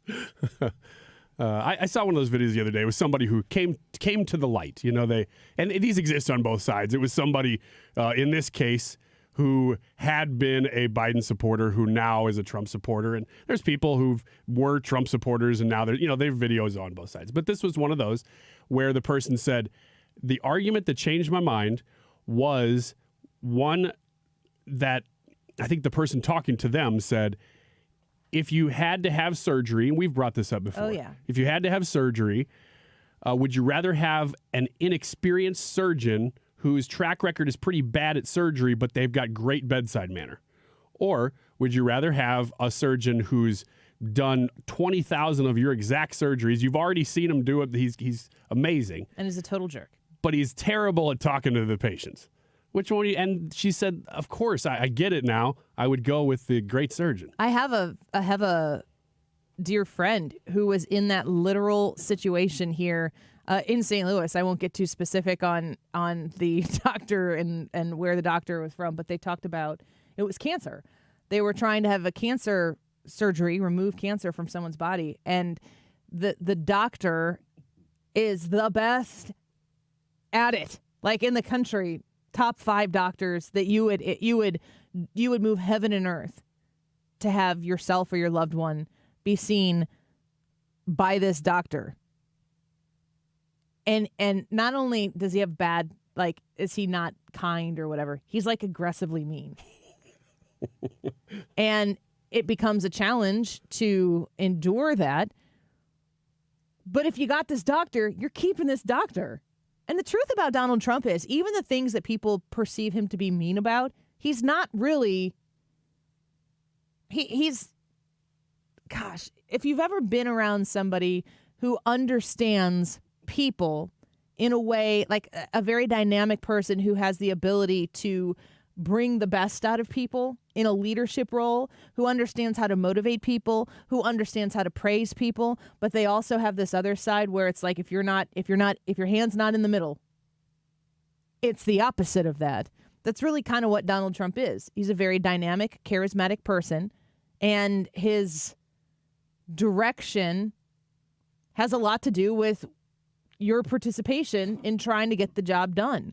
And when he's working with people that aren't effectively trying to get to the bottom line of whatever the job is that they're trying to get done, he doesn't have any time for that. You're wasting his time, and he doesn't appreciate that and respect that. And I kind of look at it like that's the way everybody feels about that, but he just handles it differently. You know, you've heard stories before of bankrupt companies where a new leader comes in and goes, look, we are in trouble. This whole thing, you know, the bakery that went under, you know, the new owner shows up and goes, look, we got to change the way we bake these goods. And everybody goes, well, that's not the way we've done it before. The new owner has to go, how's that working for you? Yeah, you have to bake these differently. We got to streamline the process. And if you have a whole bunch of people around you at your bakery who will not change, you got to get rid of them. That was basically Donald Trump's first 2 years of office, maybe even longer, was full of people, Republicans included, who were constantly telling him, but that's not the way we do it. That's not the way we've always done it. He took a lot of direction and hired a lot of people who were not, I serve at the pleasure of the president. They served to corral the president, to keep the president in the boundaries of the swamp.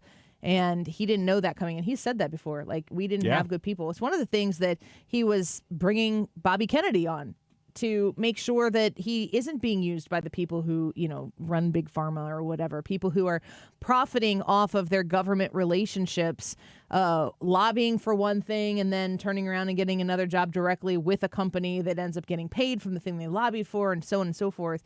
That he is aggressively pursuing getting the right people in place on day one and leaning on people like Bobby Kennedy who know about this particular area to say, guide me in choosing good people here. Elon Musk, trimming the fat. I mean, I don't know what Elon Musk is capable of doing when it comes to trimming the fat, but that is what Americans have been needing for so incredibly long, which is a government that understands spending within our means, not their means. They have no means. They have to take from us in order to have means, in order to do things. Where you see, good grief, Kamala Harris's tweet over the weekend about Lebanon, the people in Lebanon. Did you see this? No, I didn't see it. I mean, it's really quite something to watch Kamala Harris as the vice president of the United States be so tone deaf on what is taking place on our shores. We have another, this Hurricane Milton is a Category 5 hurricane that is coming to, did I just see that just said 175 miles an hour? I'm watching the scroll on Fox News right now. Winds at 175 miles an hour, and it looks like it's going to come up through the Gulf, which has all this warm water that helps feed the strength of this hurricane. And I don't know what the total trajectory of this is, but it's supposed to go kind of cut through Florida, the peninsula of Florida. And I've seen it, you know, we've seen before where they go out into the ocean and then they spin back and circle back and hit the East Coast again. Good freaking grief. What happens if that takes place? This is what Kamala Harris tweeted this weekend on October 5th, so 2 days ago, Saturday at 7:37 p.m. The people of Lebanon are facing an increasingly dire humanitarian situation. I am concerned about the security and well-being of civilians suffering in Lebanon and will continue working to help meet the needs of all civilians there. To that end, the United States will provide nearly $157 million in additional assistance to the people of Lebanon for essential needs such as food, shelter, water, protection, and sanitation to help those who have been displaced by the recent conflict. This additional support brings total U.S. assistance to Lebanon over the last year to over $385 million. Oh, my gosh, Read are you kidding me? the flipping room, Vice President Harris. It's a real post. She really put that out there. $385 million of money that comes from where? Could any of that money go to North Carolina, South Carolina, Georgia, Florida? Could any of that money be used for the American citizens who are in dire need right now when that money came from them in the first place? And just imagine it not having to be laundered through the government first in order to be useful to those people who continuously talk about nobody showing up to help them. It's not a political problem. It's not a PR problem. We have a moral problem in our government and the way that they take your money and my money to fund things that don't actually help us. It is a moral problem. And it needs a moral solution. And the moral solution is not Donald Trump. The moral solution has to come from the American people. It might manifest itself in a Donald Trump presidency. And, we talk about morality and leaders and stuff. If you have any question about the morality of people who, from a Christian standpoint, and I don't believe that you have to have a Christian faith to have a moral understanding. I think you can not have a Christian faith and have, or any religious faith and understand morally what is right and what is wrong. But before anybody starts trying to apply biblical principles to the thought of possibly supporting a man like Donald Trump, start reading the people who God appointed to lead his people in the Bible and point me to the one that wasn't a completely sinfully broken person. Find me one. I'll wait. I have till 3.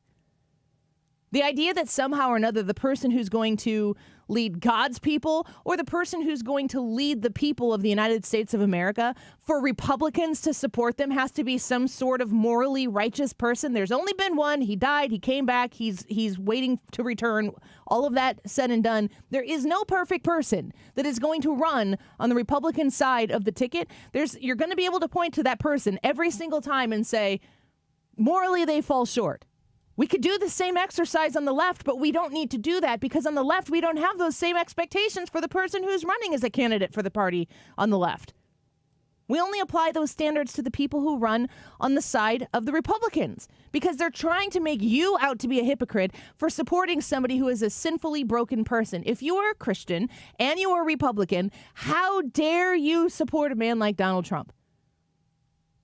And I would just say to those people, what, because he's a sinner? And then they say, of course he's a sinner. And then they list you all of these things that aren't even factually accurate, like saying he's a convicted rapist, which is completely and totally not true.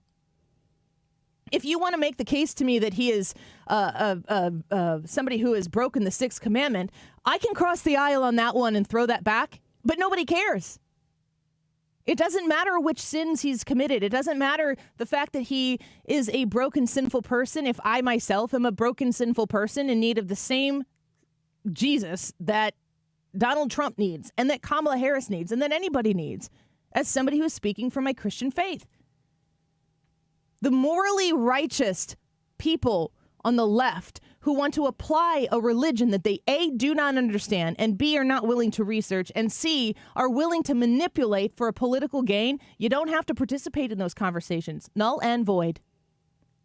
Find me the person, if you want to inject religion into it, it doesn't have to be about Donald Trump. You can't only apply that to Donald Trump. It has to apply to every man, every woman who's ever led anything ever that has to do with God's people. And they are all tragically broken, sinful people in need of a savior, which is way more important if you're a Christian like I am than winning any specific election. Now we get out of the way the fact that, no, Donald Trump isn't morally righteous. I don't think Donald Trump thinks he's morally righteous. I think he actually feels in a really tangible way right now how merciful and how much grace that he has received from who he says, God, was looking down on him twice when his life was on the line by somebody who wanted him dead. Now that we've got that out of the way, and we are all together acknowledging the fact that Donald Trump is by no means a perfect person, is not righteous in his own regard in any way, shape, or form, can we talk about what's good for the future of this country? Can we talk about what's good for your pocketbook? Can we talk about what's good for American safety and security and making sure fentanyl doesn't find its way into your suburban home that's far, far, far away from some sort of American border?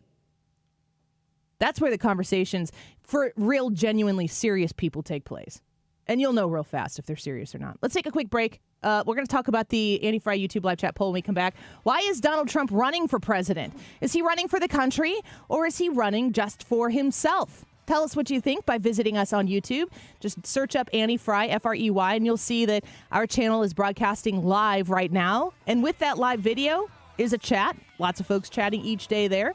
We've got about 170 people on YouTube right now, and the conversation is hopping. You can join it, but you can just simply vote, anonymously even, in that YouTube poll and tell us why you think Donald Trump is running for the country or for himself. We'll be right back. You're listening to The Annie Fry Show on St. Louis's home for conservative talk. Follow Annie on Instagram at The Annie Fry Show.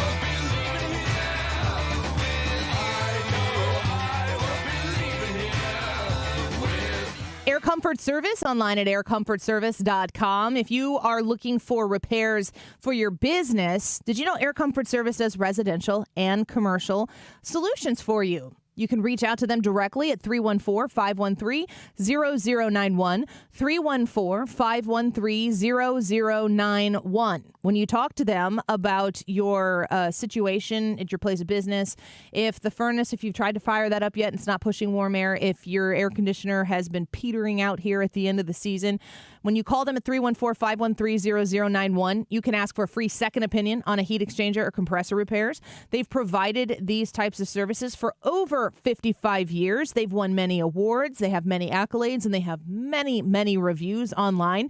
In addition to my own personal review of using them for my HVAC system in my house, my furnace, my air conditioner, my water heater, and the ductwork in my home, all taken care of by Air Comfort Service. 314-513-0091. You can find them online at aircomfortservice.com. Why do the national tax resolution firms need the tiny fine print at the bottom of all their TV ads? Hi, this is Lance Drury with the Lance Drury Law Firm. You don't hear fast-talking disclaimers in our ads because the claims we make are 100% transparent. The Lance Drury Law Firm primarily focuses on one thing, IRS problems, and we're regulated by the Bar Association, and we have a AAA rating with the Better Business Bureau. IRS issues are serious legal issues. The Lance Drury Law Firm has helped thousands of clients navigate the best resolution plans, and we tell you up front exactly how much it'll cost. Tax resolution law is all we do. So before you send money to some out-of-town, high-pressure salesperson, give us a call at the Lance Drury Law Firm, located right here in St. Louis. Call today to schedule your free consultation with me, 314-260-6120, or visit LanceDruryLaw.com. The choice of a lawyer is an important decision and should not be based solely upon advertisements. Hey, it's Mark Reardon. If you're nearing retirement or already retired, call my friends Thomas Helbig and Bob Kershaw with the Retirement Advisory Group. They'll show you how linking to the market is much safer than owning the market for your retirement savings. They're the official financial advisors of my show. Go to retirementkey.com. Fall is a great time to upgrade your backyard, your patio, or your deck with Chesterfield Fence and Deck. Mark Cox here for my friends at Chesterfield Fence. Right now, you can get 20% off your next outdoor project with Chesterfield Fence and Deck by just mentioning my name. They would love to come out and talk to you about upgrading that patio, maybe getting a nice chimney built back there to sit outside this fall and enjoy it. Maybe you need a new deck or a sunroom or an all-season room. These are all things that Chesterfield Fence and Deck can do, and they've been doing it since 1968. Locally owned and operated for all those years. If you've got their sign in your yard, it is the sign. You have the very best, and it's a great time to take advantage of that. They'll come out, they'll talk to you about the financing, they'll talk to you about the free project design they can do for you, and show you an extensive digital photo gallery of completed projects. Call them at 636-532-4054 or go online to chesterfieldfence.com.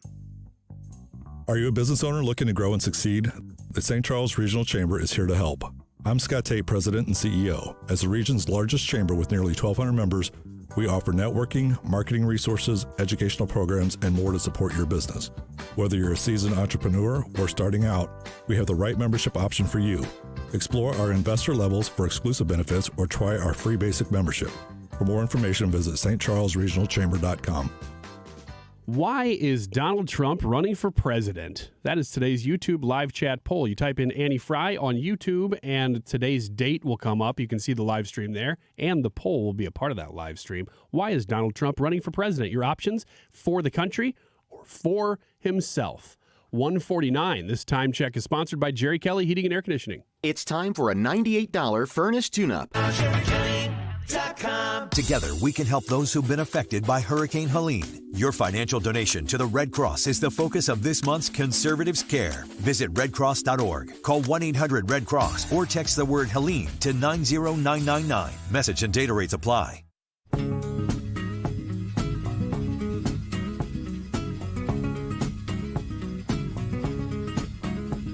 Jolene, Jolene, Jolene, Jolene, I'm begging of you, please don't take my man. Jolene, Jolene, Jolene, Jolene, please don't take him just because you can. Your beauty is beyond compare with flaming really a locks. political rally. It meant so much more. Honor the family, Corey, who lost his life, and those who were shot. But to finish the job, nothing symbolizes more this man, Donald Trump. He's more resilient than anyone I've ever met. It symbolizes the nation. You couldn't leave this with this community that was the last instance. When the president says, as I was saying, what he's saying is, I'm finishing the speech. I'm going to finish my job. I got one more term. I'm going to do the very best for this nation, and I'll never give up on it. And to the crowd that was there, you know, I remember talking to the president the day after the shooting, and he was telling me how he could hear the bullet, right? But what dawned on me when you watched the assassination attempt, no one ran. Right. Nobody ran. And the defiance when they stood up that they were going to fight for the nation, I think it was more of a symbol for the entire nation to heal. I'm back. We're going to honor those who were shot, and we're not going to give up on you. That's Kevin McCarthy, and I love hearing him. I like hearing him speak. I think that what he's been able to do since he got booted from the speakership and then resigned his position in Congress has been helpful. He's a voice of reason in my mind. I have never had a problem with Speaker McCarthy the way many other people did. I think that politics is so complicated that if you're in Congress, you have to understand how to stand for things and know that other people have to stand for things that are oppositional to you, but you got to still figure out, where do we intersect? What are the things where we can come together and work on commonalities that we have? And that can easily be turned into a political stage show for creating enemies within your own party. And I think the Republican Party is super experienced at stupid stuff like that. It's funny because the criticisms of Mike Johnson have been the same as Kevin McCarthy. Yeah. And Kevin McCarthy got caught in a moment when the Republicans, and I love that Republicans are doing this kind of thing, like asking these questions anyway. Whether or not they're going about it the right way, I don't know. But they're saying, we don't want business as usual in Congress. We don't want business as usual in the House. Well, you didn't control the Senate, so I don't know how far you're going to get with that. But, excuse me. But Mike Johnson's getting the same criticism. They're not ousting him. We don't have. So, I mean, you want things to be different, then you've got to get a bigger majority. You can't. Yeah. You can't dramatically change things when a single person can hold everything up. And that's on you. You're going to have to either hold everything to a standstill, or you're going to have to find some things that you can work on together to get the business of the people done. It's intentionally slow. The glacial pace of Congress is intentional. The Founding Fathers did not want the people who represent you in government to be able to whip up legislation and it's done. And now you've got a new law regulating you. They didn't want that to be the case. So it's slow on purpose. This is a question for the 2 o'clock hour. So I'm going to ask this question now. We'll discuss it in the 2 o'clock hour. I know where I was driving. I was on the on-ramp to get onto 255 from 270 to come into work the other day. And I don't know why, but I kind of looked around me because you can see Illinois is as flat as can be. And it's very comforting to me. You can't ever accidentally roll down a hill. That's why it's so nice. But you can just see so much. There are all these buildings that are, Amazon has a ton of buildings out there. That's right where the Amazon tornado hit and everything. There's all of this progress everywhere. You can see St. Louis and the city skyline. You can see farms. You can see trucks and cars, everything. And I thought to myself, would the Founding Fathers be in this moment right now, if they were in the car with, if I had Ben Franklin and all of the Founding Fathers, Madison and Jefferson sitting in this car with me right now, and I got a Pacifica, I can fit 8, that includes me. Mm-hmm. Would they be so proud, awestruck and proud? But I had Fox News on or CNN on in my car at that particular time, and they were talking about how terrible everything is. Or would they be so disappointed? And I could go drastically in either way. We'll talk about that in the 2 o'clock hour. Well, I think the first thing they would say is, there's a horseless carriage. Yeah, just like that. And I'm in it. You have a television screen in the back seat, and it's playing The Lion King. They'd be trying to grab it. They'd be like, what is this magic box? That's the first things they would do. You never know. I'm interested in what you all think, too. If you have a thought on that, leave us a comment on the Andy Fry YouTube channel. The YouTube poll for today, though, is why is Donald Trump running for president? Is he running for the country or for himself? Because this is a criticism. We might even hear it daily in some way, shape, or form with people who listen to the show. They never miss a beat. They're always there. They hate Donald Trump, and they think that he's maybe the most selfish person to ever walk the face of the planet. What do you think? I think this is very much a gradient, and I think both of these things exist in every politician, Donald Trump included. If I'm going to answer the poll, I'd say in 2016, I think that gradient actually shifted toward Donald Trump. I think he was running to promote himself and then realized that he was going to win. He still wanted good for the country. You think he started running because he just wanted to up his game, his profile in 2016? I do. I don't think that anymore. I think that the easy way out for him after the last election was to bow out. It has cost him a lot to run this time. Nearly his life. So I can't answer this poll any other way than to say for the country this time. Josh agrees with you, and he says the answer is both. What do you think, Brad?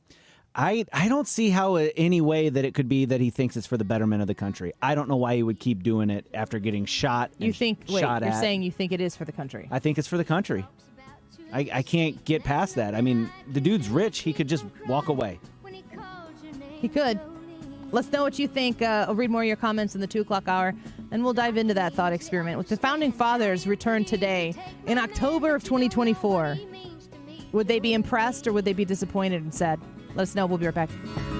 Jolene, Jolene, Jolene, Jolene, I'm begging of you. Stop everything you're doing right now and ask yourself, are you currently receiving steady paychecks? What about when you're retired? Will you receive a monthly check to cover your expenses and also have some fun? Marvin Mitchell and the team at Compass Retirement Solutions calls this mailbox money. It's a monthly check you'll receive throughout retirement. They don't want you to worry about if the money will show up or how much money you'll receive. The only thing they want you to think about is how to spend it when it arrives. Find out how to get enough money in your mailbox every month when you're retired. Call Marvin Mitchell and the Compass Retirement Solutions team at 314-373-1598 to start working on a plan that can help you create the monthly income you'll need in retirement. Call 314-373-1598 right now and schedule a visit with Compass Retirement Solutions. 314-373-1598. Firm offers insurance services. Investments and services offered through Compass Retirement Group, a registered investment advisory in Missouri and Illinois. The website is igotfloor.com, and you'd be shopping at Michael's Flooring Outlet when you go log on to that website, igotfloor.com. Flooring that is affordable and quality is not sacrificed at all. Let me talk to you a little bit about some of the flooring that they carry. They have wonderful, beautiful Techwood and RevWood flooring, RevWood Select and Plus flooring. They have a 10-year waterproof warranty on it to make sure that the quality stands up to the test of time. They trust it. They believe in it. And if you have any compromise problems with it, that 10-year waterproof warranty is going to help you, plus a lifetime all-pet warranty. That's very nice when you have pets in your house or even grandkids or kids, and things get spilled, problems happen, and you don't want to have to lose your mind because the flooring got ruined when life is just happening on those floors in your house. Michael's Flooring Outlet is there to help you make a purchase that you can be confident in, that you can trust in, and they give you the warranty to back that up. Check them out in Darien Prairie, West County, or St. Charles County. You can visit Michael's Flooring Outlet online at igotfloor.com. Missouri's Amendment 3 is cleverly worded to convince you that it only allows abortions until fetal viability. But it has loopholes that allow for abortions through all 9 months of pregnancy. Abortion proponents used to say safe, legal, and rare. But now they want abortion as common as the morning after pill. Plus, minor-age children will have access to sex change surgeries without parental consent. Vote no on Amendment 3. Paid for by Leadership for America PAC, John B. Royal Treasurer. I'm Rick Julius, a partner at Cordell & Cordell. Divorce is more than just a legal process. It's a life-changing event that can impact your future, finances, and your relationship with your children. You've worked hard to build a life that you're proud of, and you deserve a legal partner who will work just as hard to protect it. Schedule an appointment with one of our Missouri or Illinois attorneys. The choice of a lawyer is an important decision and should not be based solely upon advertisements. 600 Kelwood Parkway, Suite 310, Town and Country, Missouri, 63017. Joseph Cordell, licensed in Missouri and Illinois only. CordellCordell.com. KFTK FM Florissant. From the Under Law Injury Lawyers, GetJim.com studio. That's GetJim.com. 97.1 FM Talk. Always live on the free Odyssey app. Warnings all over again in Florida. I'm Lisa Brady, Fox News. Evacuate. Don't wait. Do it now. Matt Myers is the emergency management chief for Manatee County as Hurricane Milton, now a Category 5 storm, churns through the Gulf of Mexico. Top sustained winds 175 miles per hour. Though storm surge may be the biggest threat. Fox Weather's Mike Seidel is on Madera Beach near Tampa. Right now, the Hurricane Center is forecasting a storm surge here, Pinellas County, Manatee, Sarasota counties, and Tampa Bay proper of 8 to 12 feet. That is the highest surge they have forecast on record. Milton could make landfall as early as Wednesday evening. This as storm recovery continues across the southeast from Hurricane Helene, now blamed for more than 230 deaths. At the White House, President Biden and Vice President Harris have stood strongly in support of the people of Israel. Spokeswoman Karine Jean-Pierre says the administration is fully committed to the safety of the Jewish people and Israel's right to exist on the one-year anniversary of the Hamas terror attacks in Israel as the U.S. continues the push for a ceasefire and hostage deal in Gaza. Hundreds of pro-Palestinian protesters marching through New York City. This march is planned on going to Grand Central and Times Square, Union Square, all the way up to Columbus Circle over the next few hours, as a matter of fact, into the night. NYPD particularly concerned because there are also pro-Israeli demonstrations that are planned, and they're concerned about possible clashes like the one we just witnessed, where those Israeli flags were torn from two women who were then escorted out by the NYPD. Fox's Brian Yanis at two City University of New York campuses. Crews are cleaning up smashed windows and red paint. Just getting word that Cissy Houston has died, the mother of the late Whitney Houston, and a two-time Grammy winner in her own right. Cissy Houston was 91. America is listening to Fox News. October is Cybersecurity Awareness Month, and LifeLock is here to elevate your protection game. Using the same simple password across all your accounts, that's risky. While updating your passwords to be more unique is a good start, true peace of mind comes with LifeLock. LifeLock doesn't just alert you to suspicious activity, but monitors for more uses of your personal info and will fix identity theft issues that arise, guaranteed, or your money back. Secure your identity today with a 30-day free trial at LifeLock.com. Use promo code NEWS. Terms apply. Everywhere you look, things are getting more expensive. So at Consumer Cellular, we're lowering the price for those 50 and up. Now you can get unlimited talk, text, and data for $30 a line when you buy 2. That's just $60 a month for 2 unlimited lines. So if you're 50 and up, make the switch and save. Come on, you've earned this. Call 1-888-FREEDOM or visit consumercellular.com today. Requires 2 lines of service, age validation, and credit approval, subject to system and area limits, taxes, and other fees apply. Air Comfort Service, heating, cooling, and insulation. Weather. Chief Meteorologist Dave Murray. Oh, it's certainly feeling like October on this Monday afternoon. Lots of sunshine and wonderful. 72 for the high. Tonight, clear and chilly. Watch the temperatures drop. Once the sun goes down a little bit before 7 o'clock tonight, we're going to drop through the 60s for evening plans. 47 for the low. Tuesday, sunny and nice, 74. Sunny and 78 Wednesday and Thursday. This is 97.1 FM Talk. Chief Meteorologist Dave Murray. Cassins knows that when others can't, Cassins can, and you can learn more about what I'm talking about. If you're in the market for a vehicle purchase, just go to cassinscan.com and find the place where I shop for vehicles.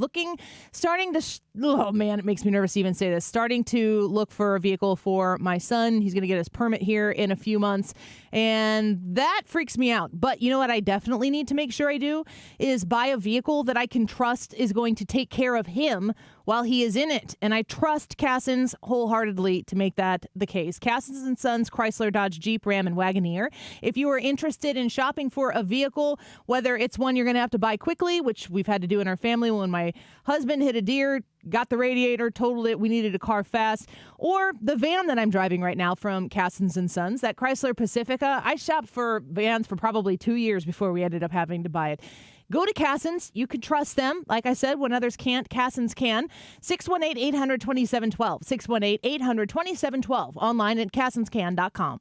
Hi, I'm Bob Kershaw with Retirement Advisory Group. Are you worried about market volatility in this election year? Are you concerned your money won't last you through retirement? Hi, I'm Tammy Kershaw, and as a family-owned business, we are committed to protecting your retirement, whether you're nearing retirement or already retired. We have a lot of folks that aren't aware of all the new investment choices that are available, which give you growth and protection from losses at the same time. Are you aware of all the fees that you are currently paying? We can show you how to avoid those fees. So come in now for your free retirement review and get a second opinion on your retirement plan. And just for coming in, you'll get a copy of our latest edition book, Your Key to a Worry-Free Retirement. Let us show you how to retire with confidence. We are proud to say we haven't lost a penny of our clients' money in 38 years, and we won't lose a penny of yours either. Let our family help your family. Call us now at 314-993-9494 or go online to retirementkey.com. That's retirementkey.com. Experience the beauty of custom-crafted windows that enhance your home's aesthetics and energy efficiency. Look no further than Infinity from Marvin, proudly brought to you by Lakeside Renovation and Design.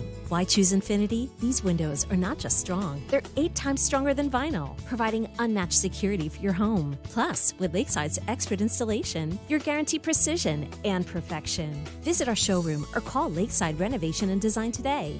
Elevate your home with Infinity from Marvin, where strength meets style. Looking for thick, healthy, gorgeous hair? Say goodbye to shedding, thin, and dull hair. And hello to thick, healthy hair with hair volume from New Nordic. Available online at Amazon, Walmart.com, and NewNordicUSA.com. Freedom of thought. Freedom of speech. It's defended here on your home for conservative talk and conservative values. 97.1 FM Talk. That is exactly what I needed to hear. Thank God someone here knows what they're talking about. That's us. That's right.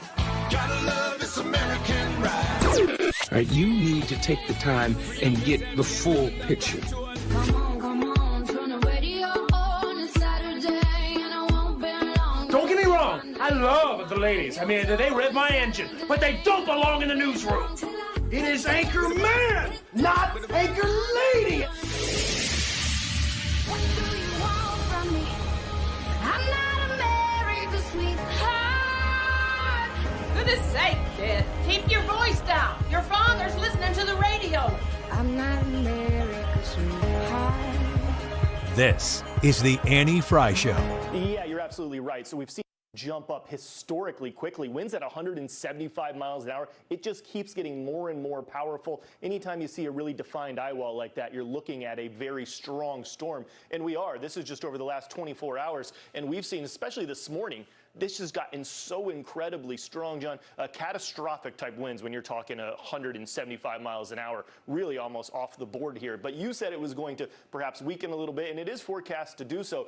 There's a couple issues with that. It's still 125 miles an hour when it makes landfall Wednesday afternoon or Wednesday evening. That's very, very strong. And even though you get a storm at 175 miles an hour, that picks up a lot of water with it. And it's going to be pushing all of this storm surge up along the coast. So yes, the wind's back down a little bit. That's good news.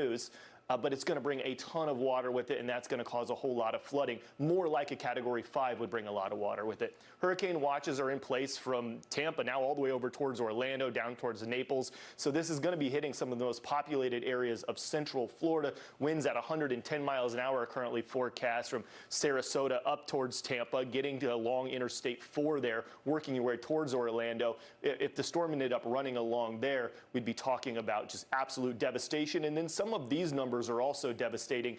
This is the forecast for the storm surge in Tampa Bay. 12 foot, that's the highest forecast there's ever been for this area. Over the last hurricane, we saw 7-foot storm surges in some of those areas. Did a lot of damage, 12 feet, almost unheard of. Running a little further south, getting down towards Fort Myers, Boca Grande, you're looking at 10 foot of storm surge. Again, this is enough to do some serious, serious damage. When you look back at Helene and some of these big storms, these are some record numbers across some of these areas. 7.5 feet. John, these numbers are going to be way bigger than that. We could be looking at something devastating here. So there you've been listening to meteorologist on Fox News meteorologist Adam Klotz talking about what's coming. Hurricane Milton. Scary stuff. A 12-foot storm surge. That doesn't compute. I don't live in hurricane territory here in the Midwest, so I don't really even understand that. Yeah, when you hear 4-foot, 7-foot storm surges, I'm not even really sure what to make of that. Like if you're standing there watching that, what that would look like. But then they're saying, yeah, this one sounds like it'll be roughly double a normal one. Then you go, well, I don't even know what the normal one looks like, let alone what a historic one would look like. Flooding is scary, man. I've seen some of the videos from the Carolinas, and like all of a sudden over a hill comes this huge flash flood. I mean, we hear about flash floods all the time. They don't look like that. No, they look like more water on the road. They come with, I mean, they're very serious. I'm not downplaying them here, but the flooding that I saw from the Helene videos shows massive waves coming over hills, carrying homes. Wow. Yeah, some of the footage I saw, and this may be existing creeks that looked like major rivers, but they were carrying full cars and campers over little waterfalls that had been created that weren't there before.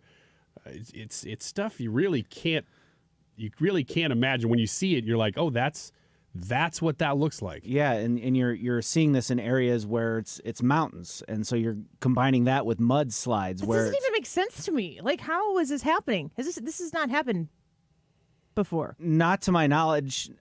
I don't know of any in my lifetime ever seeing anything like that. I'm sure it has, because I mean it's rainfall. It's massive amounts of rainfall, and it's just running down the mountain and taking people's homes and lives with it. It's so sad. The stories that are coming. I mean, the tragedy, it's not like you can avoid the tragedy. You can't stop the hurricane from coming. You can't stop Mother Nature from doing what Mother Nature is doing. I feel as though here's first the question. Is our government failing at the response? That's the question. And you would like to be able to answer that question with just straight facts. This is what has happened. This is what they provided. This is what is still needed. This is their plan to provide what is still needed. But we don't, in America, with the lapdog media that we have, report on recovery in terms of truth and facts. We report on it in terms of political parties. And if you apply the lapdog media ruler to this issue, I don't think that the response is sufficient. In fact, the response might be a complete failure. This is the problem with a media that is invested in fortifying, growing, expanding, and participating in power for one political side. Because if I'm in the middle of a natural disaster, in the middle of the country, an earthquake, a breakout of massive tornadoes, we've seen all of these things in this area before. So it's not to say, I mean, we're not going to get hit by a hurricane the way these areas are, but the natural disaster world, flooding, we've seen, we remember the 93 flood and everything. Absolute devastation. I want the government, regardless of party, to answer the call. In one of the ways that I am completely in support of using taxpayer dollars is to support people in times of great need that are outside of our control. So we should be, I don't want to look at the response to Helene and be like, oh, this is a huge opportunity to dunk on Harris. And then to go into that. That's so cheap. It feels disgusting to do that. Nobody on MSNBC is asking themselves that question if this is happening while Donald Trump is in office. That's just not happening. No, they're not. And I do believe we're a Fox News radio affiliate here at 97.1. We are not a Fox News radio show. We are employed by Odyssey. I've said it before. I'll say it again. Did you guys all get the notes of what we're supposed to talk about today and not supposed to talk about today? I did. I mean, I didn't. Nobody gives us any notes on what to talk about. Nobody has ever told us what we should be discussing, what we're not allowed to discuss, how we should be discussing. It's never happened to me a single time in my employment at 97.1. And I don't foresee that changing in any way, shape, or form. When I watch Fox News, which, as I said, we are an affiliate radio station, but I am not employed by Fox News, I do believe that they approach these stories with way more honesty and integrity than their counterparts in the media. And I think that that's evident through the people who choose to watch Fox News. Now, you're going to see people on a panel and you're going to hate one of them and love the other, and you're going to hope that your guy or girl in that conversation smacks the other one down, figuratively speaking. But I feel like you have news people, you have pundits, and you have it all. I don't see... It's very frustrating to me to watch people react to what's taking place in the wake of Helene and not see it get the same treatment that it would be getting if a Republican were in office right now. Well, I'm glad to hear you say that because, like you said, we don't talk about these things ahead of time or anything. We're not like sharing notes before the show. Mostly just memes. Yeah, we do share memes. I would expect you to have that response, though, from knowing you long enough, knowing that you're not going to approach a natural disaster and go, well, the government caused the hurricane, or even suggest something in that vein. It's stupid to suggest that the government somehow could have stopped a hurricane or could stop this one that's happening now. You can't do it. But you can look at the evidence that exists from an organization like FEMA, because people like you and me, we hear FEMA and we go, that actually is something we want the government to fund. Infrastructure, this kind of stuff, national defense. These are things that basically all Americans agree that should be funded well by the government. But the powers that be take an organization like that and they go, oh, yeah, you want to fund that one? Okay, yeah, well, let's fund that one a whole bunch, and then let's use it for a bunch of other stuff other than what you think we would use it for. And that's the criticism, is that FEMA, on record, has been used in the last 4 years to do things for illegal immigration, to process people into the country. We looked on FEMA's website at the end of last week, and we saw that one of their priorities was diversity, equity, and inclusion. These have nothing to do with the reason FEMA exists. That's the criticism. Right. It's a bureaucracy problem. It's you've created this monster, this big bloated bureaucracy that isn't able to get in and do what it needs to do, and be it through bad decision making, poor funding allocations, or even just general not knowing how to do the job that you have been hired to do. If they go in there, if what we're hearing is true, they go in there and they don't really know what to do other than be bureaucrats. And so they set up kind of like mini governments. It's like, okay, well, if we want to get these things out, then it's got to go through this person who then goes through this person, then this person, and then they decide where that goes or whatever. But it's not the rapid response. And it's been that way for quite some time. I think you can go back and look at failures throughout the 2000s of FEMA and how it just hasn't risen to the occasion whenever it needed to be. And that cuts across both parties. It's a bureaucracy problem. It's a Washington problem, but it's not necessarily a party problem. That's what brings me to that question that I kind of posed at the end of the 1 o'clock hour. If you think about our founding fathers and what they created, which would be a government by the people for the people that would preserve liberty, that would not invest in a tyrannical government that would oversee and regulate every corner and inch of your life.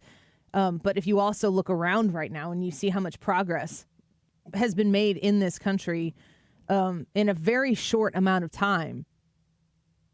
I mean, obviously, it's not an either or, but what do you think? Do you think our founding fathers would look at what has been born out of something that they decided, centuries ago, to see where we are right now, even where I would consider us to be in a weak point in our history, still strong, comparatively speaking, to the world? I think they would have an initial moment, maybe weeks, of just shock and awe at how this country has progressed and just grown, and the things, they would read every history book they could get their hands on quickly to find out what's happened since we left. And they would find out that this country's been through a lot and has come through it, and the good that we've spread in the world. I think they would be amazed and grateful and humbled by those things. Then they would see where we're at now. They would start to participate in the current political dialogue, and they would be ashamed at where we are, that we've got people who have just given up on things like the First Amendment, or they don't think they are, but they've been deceived into thinking, well, there is a lot of speech that should be policed. I still support the First Amendment, but let's get rid of it in these instances. These kind of things are where I think they would start to really break down and say, we're starting to fail. Here are areas where we're failing based on the system that we created. I think that they would be absolutely blown away by the advancements made in this country. And I'm saying that from like a technological standpoint. They would look at, like you were saying, if they're in your car riding down the road, they'd be like, this highway system is amazing. Like when Will Ferrell goes to New York City in Elf. Pretty much, exactly. Yellow ones don't stop. Yeah, just put a powdered wig on him, though.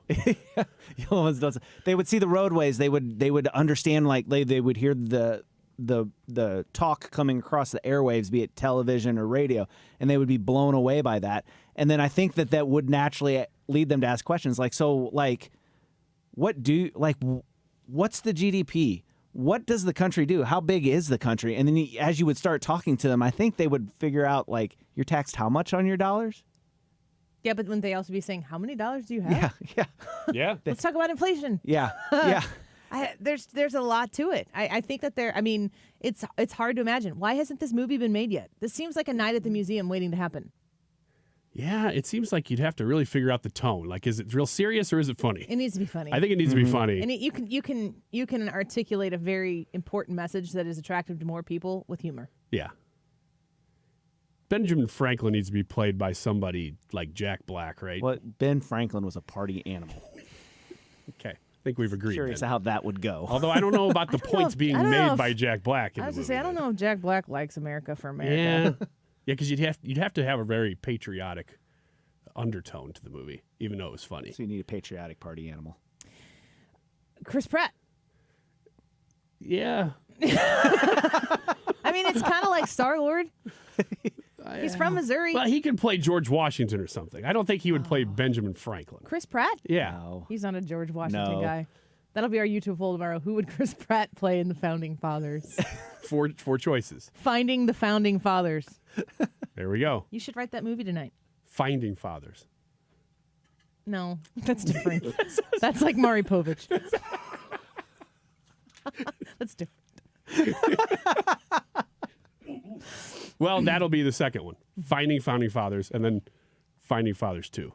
Maury Povich. Sounds like something by Bill O'Reilly. All right, let's take a quick break. When we come back, we'll get some more of your responses to the YouTube live chat poll for today. Why is Donald Trump running for president? That's the poll question. For the country or for himself? Let's get to some of your thoughts here. Chris said, on the poll for the country, what has he gained personally from this? Lost money? Was shot? Investigations? Betsy said he is not running for himself. He has everything he needs or can buy anything he doesn't. Again, he doesn't take a salary. An interview with Oprah states the same as he does now. So give us your thoughts. We'll read some more of your comments when we come back. Join us on the Andy Fry YouTube channel. Stream us on the Odyssey app. You can take us anywhere you go. Crystal clear connection all around the world. We'll be right back. She's my treasure, so very rare. She made me a millionaire. When we ride around this old town in my beat-up car with the windows down. I want to talk to you about Civia Law. I'm so excited to be partnering with these wonderful folks at Civia Law. They've got a lot of locations in the bi-state region, so Missouri and Illinois. I'm talking to both of you. If you have been looking at getting a will, trust, powers of attorney taken care of, if you have had that done and you haven't had it looked at in quite some time, you need Civia Law to give it a review. Reach out to them at 833-995-WILL, 833-995-WILL. When you are talking to Civia Law and you're setting up your first strategy session, did you know that from that first strategy session, it is a 2-week turnaround and you have completed documents in your possession? That is an incredible turnaround, and Civia Law is there to make sure that it happens for you. Call them at 833-995-WILL and start the process. You get the ball rolling at 833-995-WILL. And you can visit them at civialaw.com to learn more about their business. In Edwardsville, Wentzville, East Dalton, Swansea, and Mount Vernon, you can book your strategy session today. 833-995-WILL, SIVIA, civialaw.com. There's breaking news all day long from around the world, and sometimes all that noise makes it hard to hear about what's happening right here at home. With the free Odyssey app, getting your local news plus breaking news is easy. And even when you're not near a radio, stay connected with what's going on right here by listening live and push alerts. Just download the free Odyssey app and search and follow your local news station, and you're good to go. The local breaking news to get you through your day at your fingertips on the free Odyssey app. That's AUDACY. Join us for our first ever Trade Day sale at Apache Village RV. So hook up your camper and join us Thursday through Saturday, October 10th through the 12th at both of our locations at 9001 Dunn Road in Hazelwood or 971 Wilmer Road in Wentzville for barbecue, beverages, and a free trade evaluation. We guarantee at least $1,000 over the national average for your trade-in with the purchase of any new RV. Your trade will never be worth more than it is today. As this camping season winds down, save up to 25% off MSRP. These prices will never be better. Check out all of our new 2024 and 2025 Jayco, Keystone, Fleetwood, and Bontrager Outdoors inventory. Mention this 97.1 ad for a chance to win a $500 gift certificate to our parts store. For 3 years in a row, we have won the best RV dealer in the St. Louis Post-Dispatch headliners. Our commitment to you starts when you walk through the door. Go one better. Go Apache Village RV in Hazelwood and in Wentzville, October 10th through 12th. Trade value dependent upon condition of trade unit at time of delivery. They're pounding on the door. They're calling on the phone.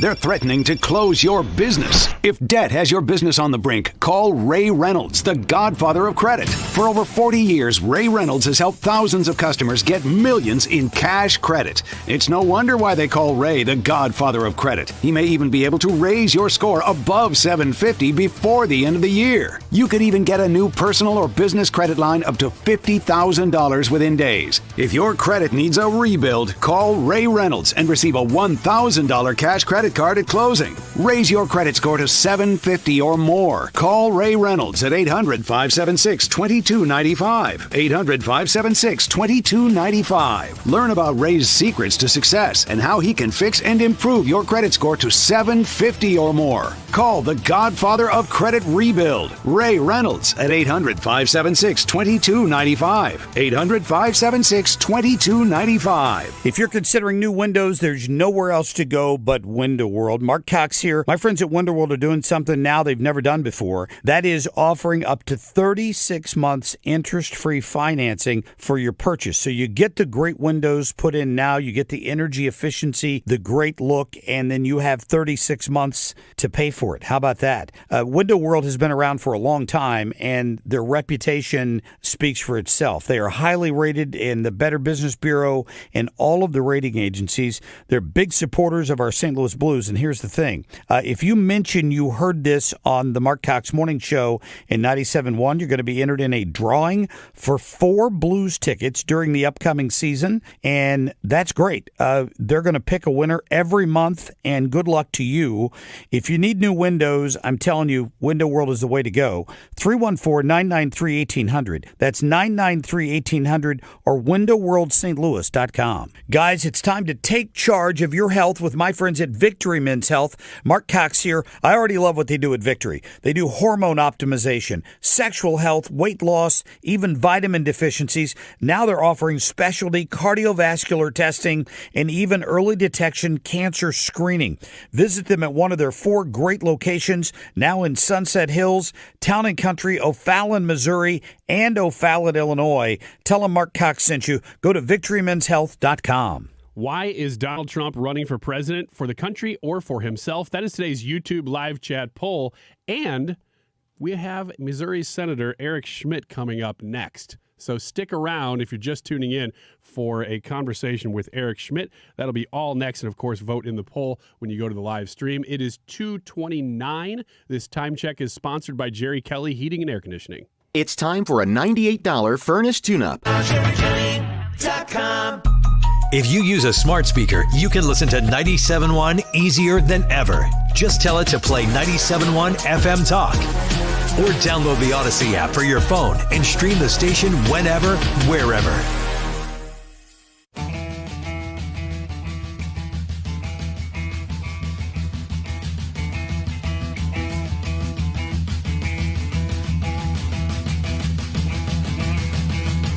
This is the Annie Fry Show. Follow Annie on Twitter at Annie Fry Show.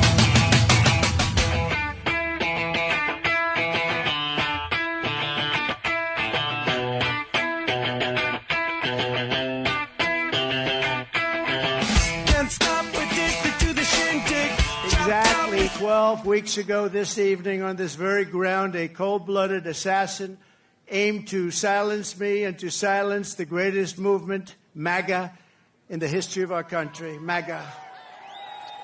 We love MAGA. For 16 harrowing seconds during the gunfire, time stopped as this vicious monster unleashed pure evil from his sniper's perch, not so far away. But by the hand of Providence and the grace of God, that villain did not succeed in his goal, did not come close. Donald Trump revisits Butler and in Pennsylvania, and it was really quite something. I didn't get to watch the entire rally, and those rallies, they last all day. So many different people speaking, but I did get to watch, I would say, maybe the second half of his speech. I got to see Elon Musk come up on the stage. How much of that did you take in, Ryan? Just the highlights. So not live. No, not live. Did you watch it live, Fred? I watched it, but I didn't get to see the whole thing. I got there. I got on just as Elon Musk was getting ready to come on stage, so I got to see Elon Musk come on stage as well. Elon Musk repeated like 7 times, you need to vote and you need to register to vote.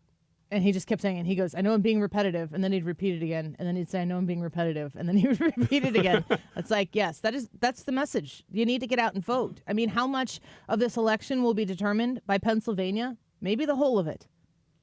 There's a lot of discussion about what other states could possibly be in play. People are kind of I don't know if they're joking around, but people are talking about the possibility that somehow or another Virginia is going to be in play. We've seen a lot of different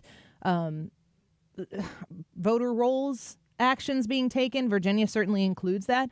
It'll be very interesting to see how much of that actually weighs into the outcome of these different states. And a lot of people are discussing the hurricane, Florida, Georgia, North Carolina, South Carolina, that if the places that have been hit are specifically red counties, if it's going to hurt President Trump's chances of being elected there. I think the Trump campaign and the GOP knows what they have to do, which is do the right thing. It's not about like, don't go asking people for votes while they're stranded on the side of the road. And I really believe that politically speaking, that the Biden-Harris team is doing such a horrific job in these states helping with Helene, that the political ramifications for and consequences for the Democrats are not going to be helpful. But again, Pennsylvania is a must-win state, and it really feels like Republicans are doing very well there. Yeah, when it comes to, if the disaster relief is as bad as some of the ground reports say they are. Because I'm really trying to look past the media here. The media is a lens by which to look at a lot of things, and depending on which lens you're looking through, you're going to see it differently. But if you just hear people on the ground giving their reports, and some of them saying that the death toll is really much higher, no confirmed reports of that. But if it's as bad as they're saying it is in some parts of the country, you're right. They're not going to look at the current administration and go, well, they've done a great job. And it's unfortunate that we have to talk about these things politically because we're so close. It's October. We're so close to an election. Of course you have to think about these things, in the swing states especially. Bucks County, Pennsylvania. I'm going off of Scott Pressler's tweets here because Scott Pressler is Mr. Pennsylvania. In June of 2020, the Democrats had, in Bucks County specifically, Bucks County, Pennsylvania, had a plus 15,582 majority, Democrats. In October, Bucks County is now Republican by 3,000 voters. Okay. Which is pretty impressive to know that that's, definitely a fruit of Scott Pressler's labor, but also people who are going, this is not tenable. We cannot continue down this way. He goes over and over and over with different voter registration data. He says Pennsylvania voter registration, this is from today at 11 o'clock. In the last week, 1,300 Republicans flipped from red to blue. But at the same time, 3,246 Democrats flipped from blue to red. So you got 1,300 people leaving the Republican Party and 3,200 joining the Republican Party. And he says, I don't know what's happening, but 3 times as many voters are leaving the Democrat Party. He says right now, I think there's a 468 vote difference of Democrats to Republicans in Philly. Wow. It's interesting that corresponds a little bit with the Gallup polls that I've been seeing and they've stepped out of just presidential polling because they're like, look, this is too volatile. Gallup is a very, very reputable poller. But they do poll things, and they have for 25 years, about voter identification. How do you feel about this party? How do you feel about that party? This is the first time in their history of polling that question that the Republicans have ever had a lead, ever, including years Republicans won the presidency. Mm-hmm. So that would track in Pennsylvania with that. You have voters who are registered, but you also have voter enthusiasm. You have the understanding that the people, if you're seeing a lot of these Democrats switching to Republicans in a state specifically like Pennsylvania, that you are going to absolutely, if you're seeing a majority of people switching over to the Republican Party as registrants, how many more people in the Republican Party are going to feel motivated to say no more of this in Pennsylvania, but also in North Carolina, in potentially Michigan and Wisconsin, and so on and so forth, that the voter enthusiasm for this president seems to be off the charts. Let's speak to a man who got to be there in Butler, Pennsylvania this weekend. We welcome back to the show United States Senator Eric Schmitt. Senator, thank you so much for being with us today. It's exciting to be able to talk to you about this rally this weekend in Butler. No, thanks for having me on. It was incredible. I mean, I think the tribute to Corey, who lost his life, the firefighter, was pretty moving. They had a sort of his jacket set up in the crowd where he was as His wife and 2 daughters were there, and I was on the plane with President Trump going there. He was the first person that he greeted when he got off the plane on our way to Butler, and it was an incredible day. So that was moving in that. I think what it symbolized to me was the sort of resilience of not just the country, but of President Trump and where we're at. I mean, you've talked about it, like millimeters, within millimeters of losing his life. And to be back there, and for the people of Pennsylvania, there was 105,000 people is the number that I heard. And so we did a flyover when I was on Trump Force One. And it was great. Like, and we fly over, and President Trump has a playlist, like, on the plane. Like, there's a playlist. Like, there's actually a picture of me in the Spotify thing. I don't think you can actually see the songs that are on there. But there's music playing in the plane on the way there. And Guns N' Roses comes on as we're doing this flyover. And it was so cool. And there you just saw all these people. You saw all these cars, all the people that were there. And you could tell, like, he's into it. Like, he was talking about on the plane, we were talking about the event and how he wanted to start it. You know, and that's what he does. The crowd went nuts, and he's back. And it's just I think it's such an important symbol for the country that was important. He came back to the place where this happened. He honored Corey and the other folks who were shot, and it was just a great day. In addition to getting to meet Elon Musk backstage, it was kind of fun. Yeah, So, that's about when I was able to tune into it. When I was able to sit down in my house and tune in, it was right before Elon Musk took the stage. But a couple of videos that I saw on X as well of the crowd, and I think that it's, of course, a huge, huge story that Donald Trump has the cojones to go back and finish that rally in the midst of actual death. A lot of people talk about how it was a near miss. It wasn't for the family of Corey, and it was absolutely right for them to acknowledge him and honor him in the way they did. But also, there's really something amazing taking place, right? In the last instance when they were in Butler, first of all, people did not run when those shots were fired. That still blows my mind.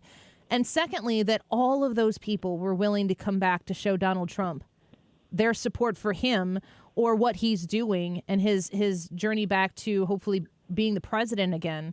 What is really going on with the Trump movement that all of these people are willing to go out there and probably have a little bit in their back of their mind, a little bit of trepidation about being in that location? But they said, to hell with it. We're going back and we're going to show Donald Trump that we support him. I think that's who we are, right? As a country, we're people that we love our freedom, we love this country, and we're not going to let these people win. We're not going to let that kind of evil ruin what we have. And that's what was sort of on the line Saturday. And there were more people, twice as many. I don't know how many people were there initially, but again, over 100 people. Like, from my vantage point, you couldn't see the end of it. Kind of by that stage, you couldn't see the end of the people there. And not only that, Annie, on the way there in the motorcade, there were people lined up, say 5 miles outside of Butler on the roadside, with signs. And there's something happening right now, and it's hard to explain it. I just feel like, I think I was on your show. So, like, I talked to him the day after the original shooting, whenever that was, 8 weeks ago. It feels like a year ago, but 8 weeks ago. And then the convention was that week, and I got a chance to be in the box and speak and talk to him. And everything felt like this was on a trajectory towards a big, big win. And I think you had to kind of, step back and say, when they did the switcheroo, there was going to be a sugar high, and the race was going to change for a little while. And then after Labor Day, it would kind of reset. And that's where we're at now. So now we're post-Labor Day. We are in October, and all of these trends look really positive. I just think people, they want their country back. They don't like what they've seen. 2-1 margin is a cycle that should be a change election. But I think it's bigger than that. When you've seen, the attempts to bankrupt him, throw him in jail, There was these 2 assassination attempts, and we're not even talking about the second one where he's like a hole away from this guy live streaming on GoPro the assassination of President Trump. So I think there's a defiance that's sewn into who we are as a country, that we're not going to be like everybody else, that we want this place to be special, and we're not going to let people take that away from us. And I think that's fueling a lot of the energy that you see on the ground, and I think it's being reflected in the polls now too. Yeah, I agree with that completely. Senator Eric Schmitt speaking with us right now.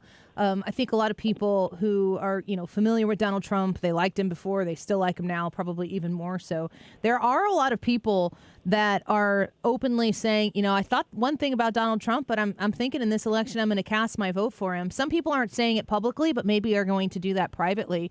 For anybody who is listening to this interview right now, you know Donald Trump on a personal level, and we're asking this question in our YouTube poll today: is why is Donald Trump running for president? Is it for the country or for himself? Because there's often a criticism that he's completely in it for himself.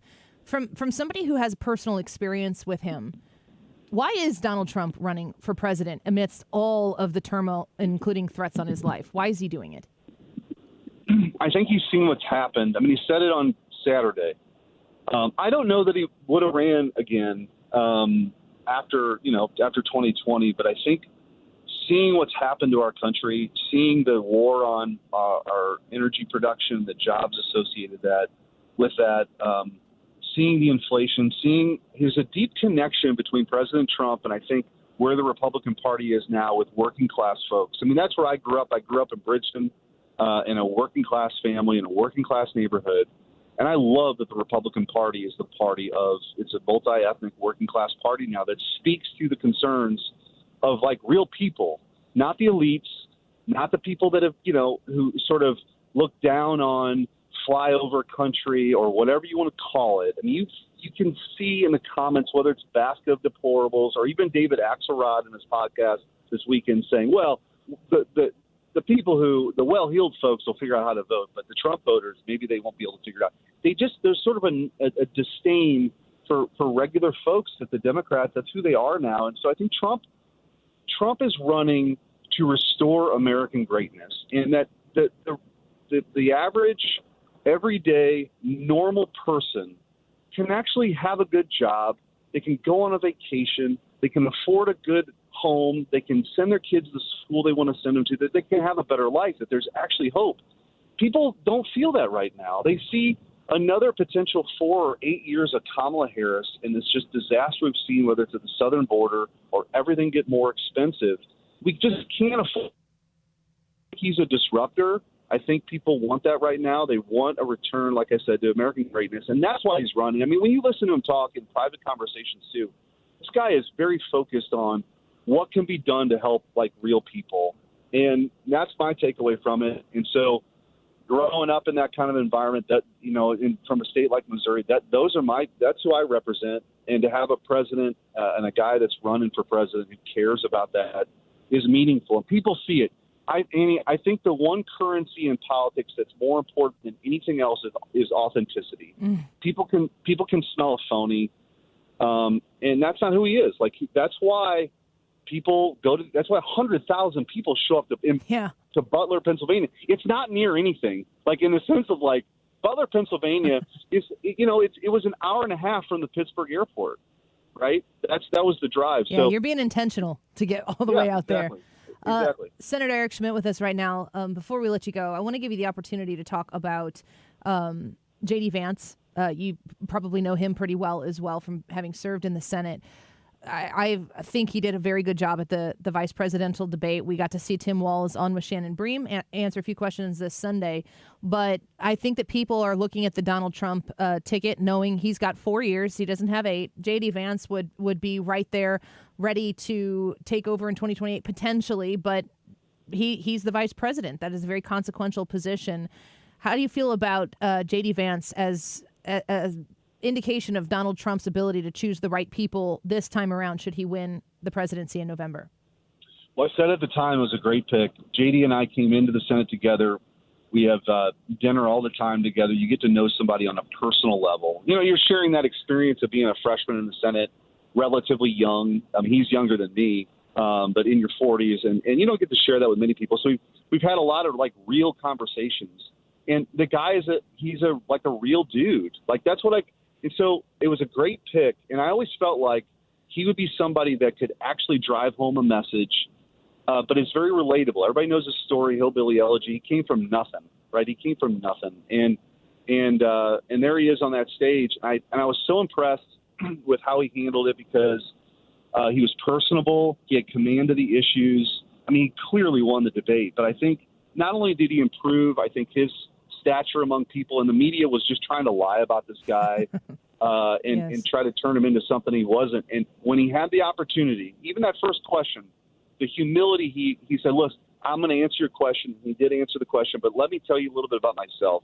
Let me introduce myself because a lot of this country, maybe they don't know who I am yet. He took that opportunity. He was patient with but pushed back when they were trying to fact check in real time, which was against the rules. I just think he did a great job, and I think is indicative of the Republican Party. We've got a lot of sort of next generation people who are willing to stand up and fight for the country. JD's a great leader.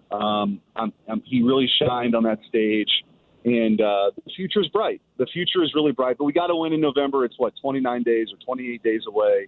But I do think we can turn this thing around. America's a great place.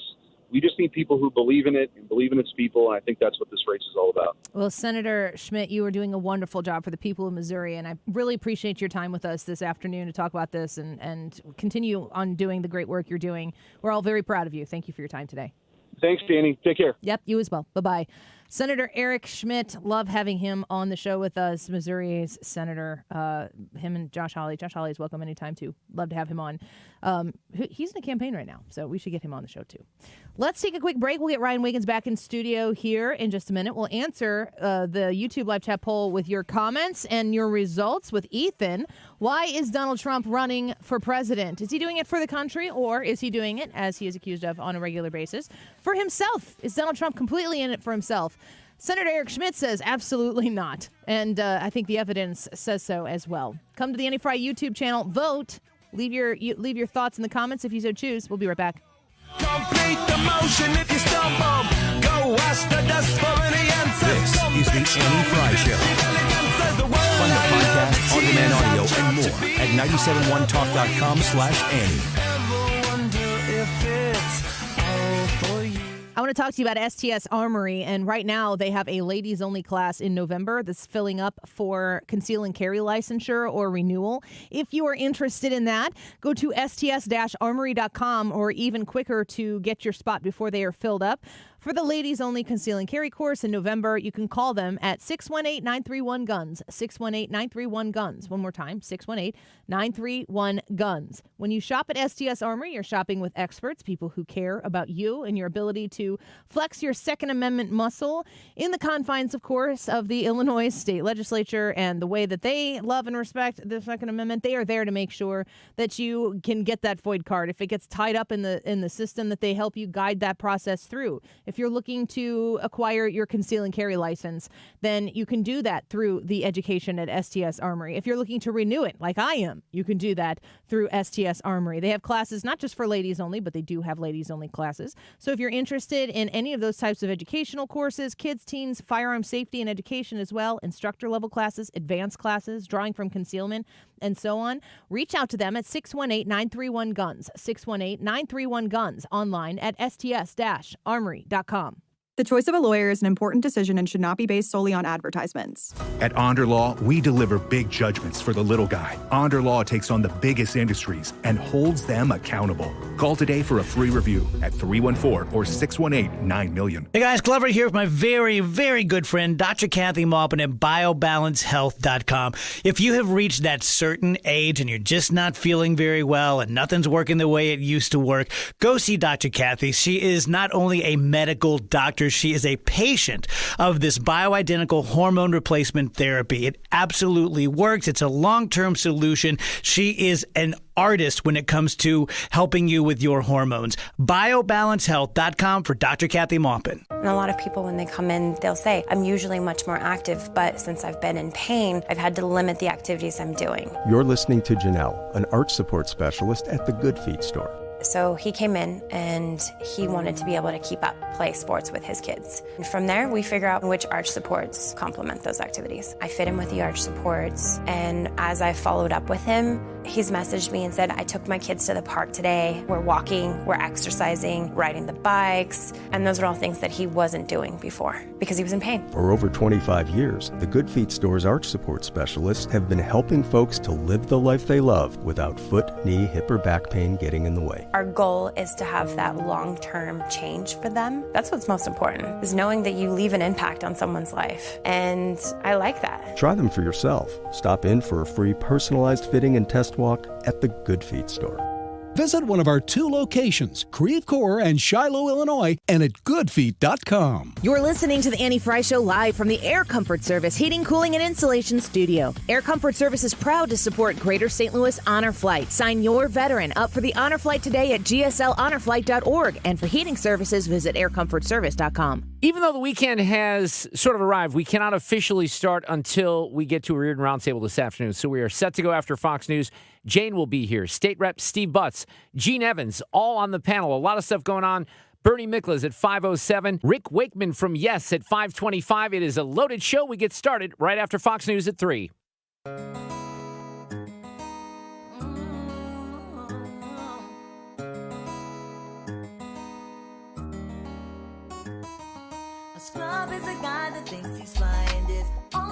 This is the Annie Fry Show. The Annie Fry Show is streaming online. Watch us live on YouTube and subscribe.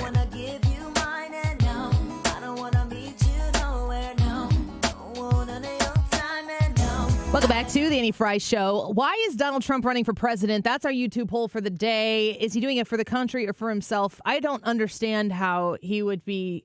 He couldn't elevate his profile anymore, but as president, as he could have been doing, being the baller real estate agent that was injected into every TV production that he wanted to be in. And fading into former president glory. I mean, he could have stepped out and enjoyed the success of having been a former president for the rest of his life. I'm saying he's doing it for the country. You? Yeah, I'm saying this time for the country. Brad? Yeah, he's definitely doing this for the country. Ron on YouTube says Trump is running for the country. If he did not care about the country, he could just leave and live anywhere in comfort. I think that's true. Scoot says he's running so he can pardon himself and his co-conspirators, just like 2020. Okay. Katie says the country. Trump believes he's the best chance to rescue us from far-left policies. The country will benefit from his second presidency more than he will personally, and he's prepared to die for us. I think that's all true. Dirk says, I chose the country. I do believe there is somewhat of a personal aspect due to the 2020 loss. That's an interesting take, too, that he needs to avenge his 2020 loss. I could see that. There's definitely ego there. If he wins in 2024, is he going to still be talking about 2020? More? I don't know. Maybe. I think by then he will have had to have done something about it if there was something to have done. I think the only way he talks about it is if they uncover some sort of massive blockbuster bombshell thing. Otherwise, I think he just moves forward and goes on. I don't. No? I think he's going to come out and say, like, see, we won in 2020, now we won in 2024. To which I'm like, please stop. He'll definitely do that. Yeah. The comment about him running so he can pardon himself, the trouble is most of those charges weren't even brought against him until he decided to declare his candidacy. Yeah, they were worried about it. JC said, for the country, no doubt. And Robert said, poll for the country. He sees the Marxists trying to take over and destroy the Constitution. I've never met, or I've only met one president, that was Donald Trump, and that was not like in a person-to-person capacity, but I've never seen a president of the United States who didn't have ego. I don't think you become the president. You don't like, you know what I should do is lead the free world. Mm-hmm. You don't do that without having a very, very large ego. And Donald Trump is no different about it. Honestly, I think Donald Trump is a little more honest about it than the rest of them are. The rest of them have spent a lot of time trying to polish it up. Ethan, you want to give us the results to today's YouTube live chat poll? Here we go. Why is Donald Trump running for president, for the country or for himself? 332 votes on today's YouTube live chat poll. 87% say for the country. The other 13, What are we doing? I love the comments from the Peanut Gallery. Thank you, Ethan. Stick around. The Mark Reardon Show is up next. If you missed it, we just spoke with Senator Eric Schmitt here on the Annie Fry Show. You can check out the Annie Fry Show podcast after the show. We upload all the great content from the show, and you can download that wherever you go. And the Odyssey app. Stream 97.1 anywhere in crystal clear clarity on the Odyssey app. AUDACY. The Mark Reardon Show and 97.1 FM Talk next.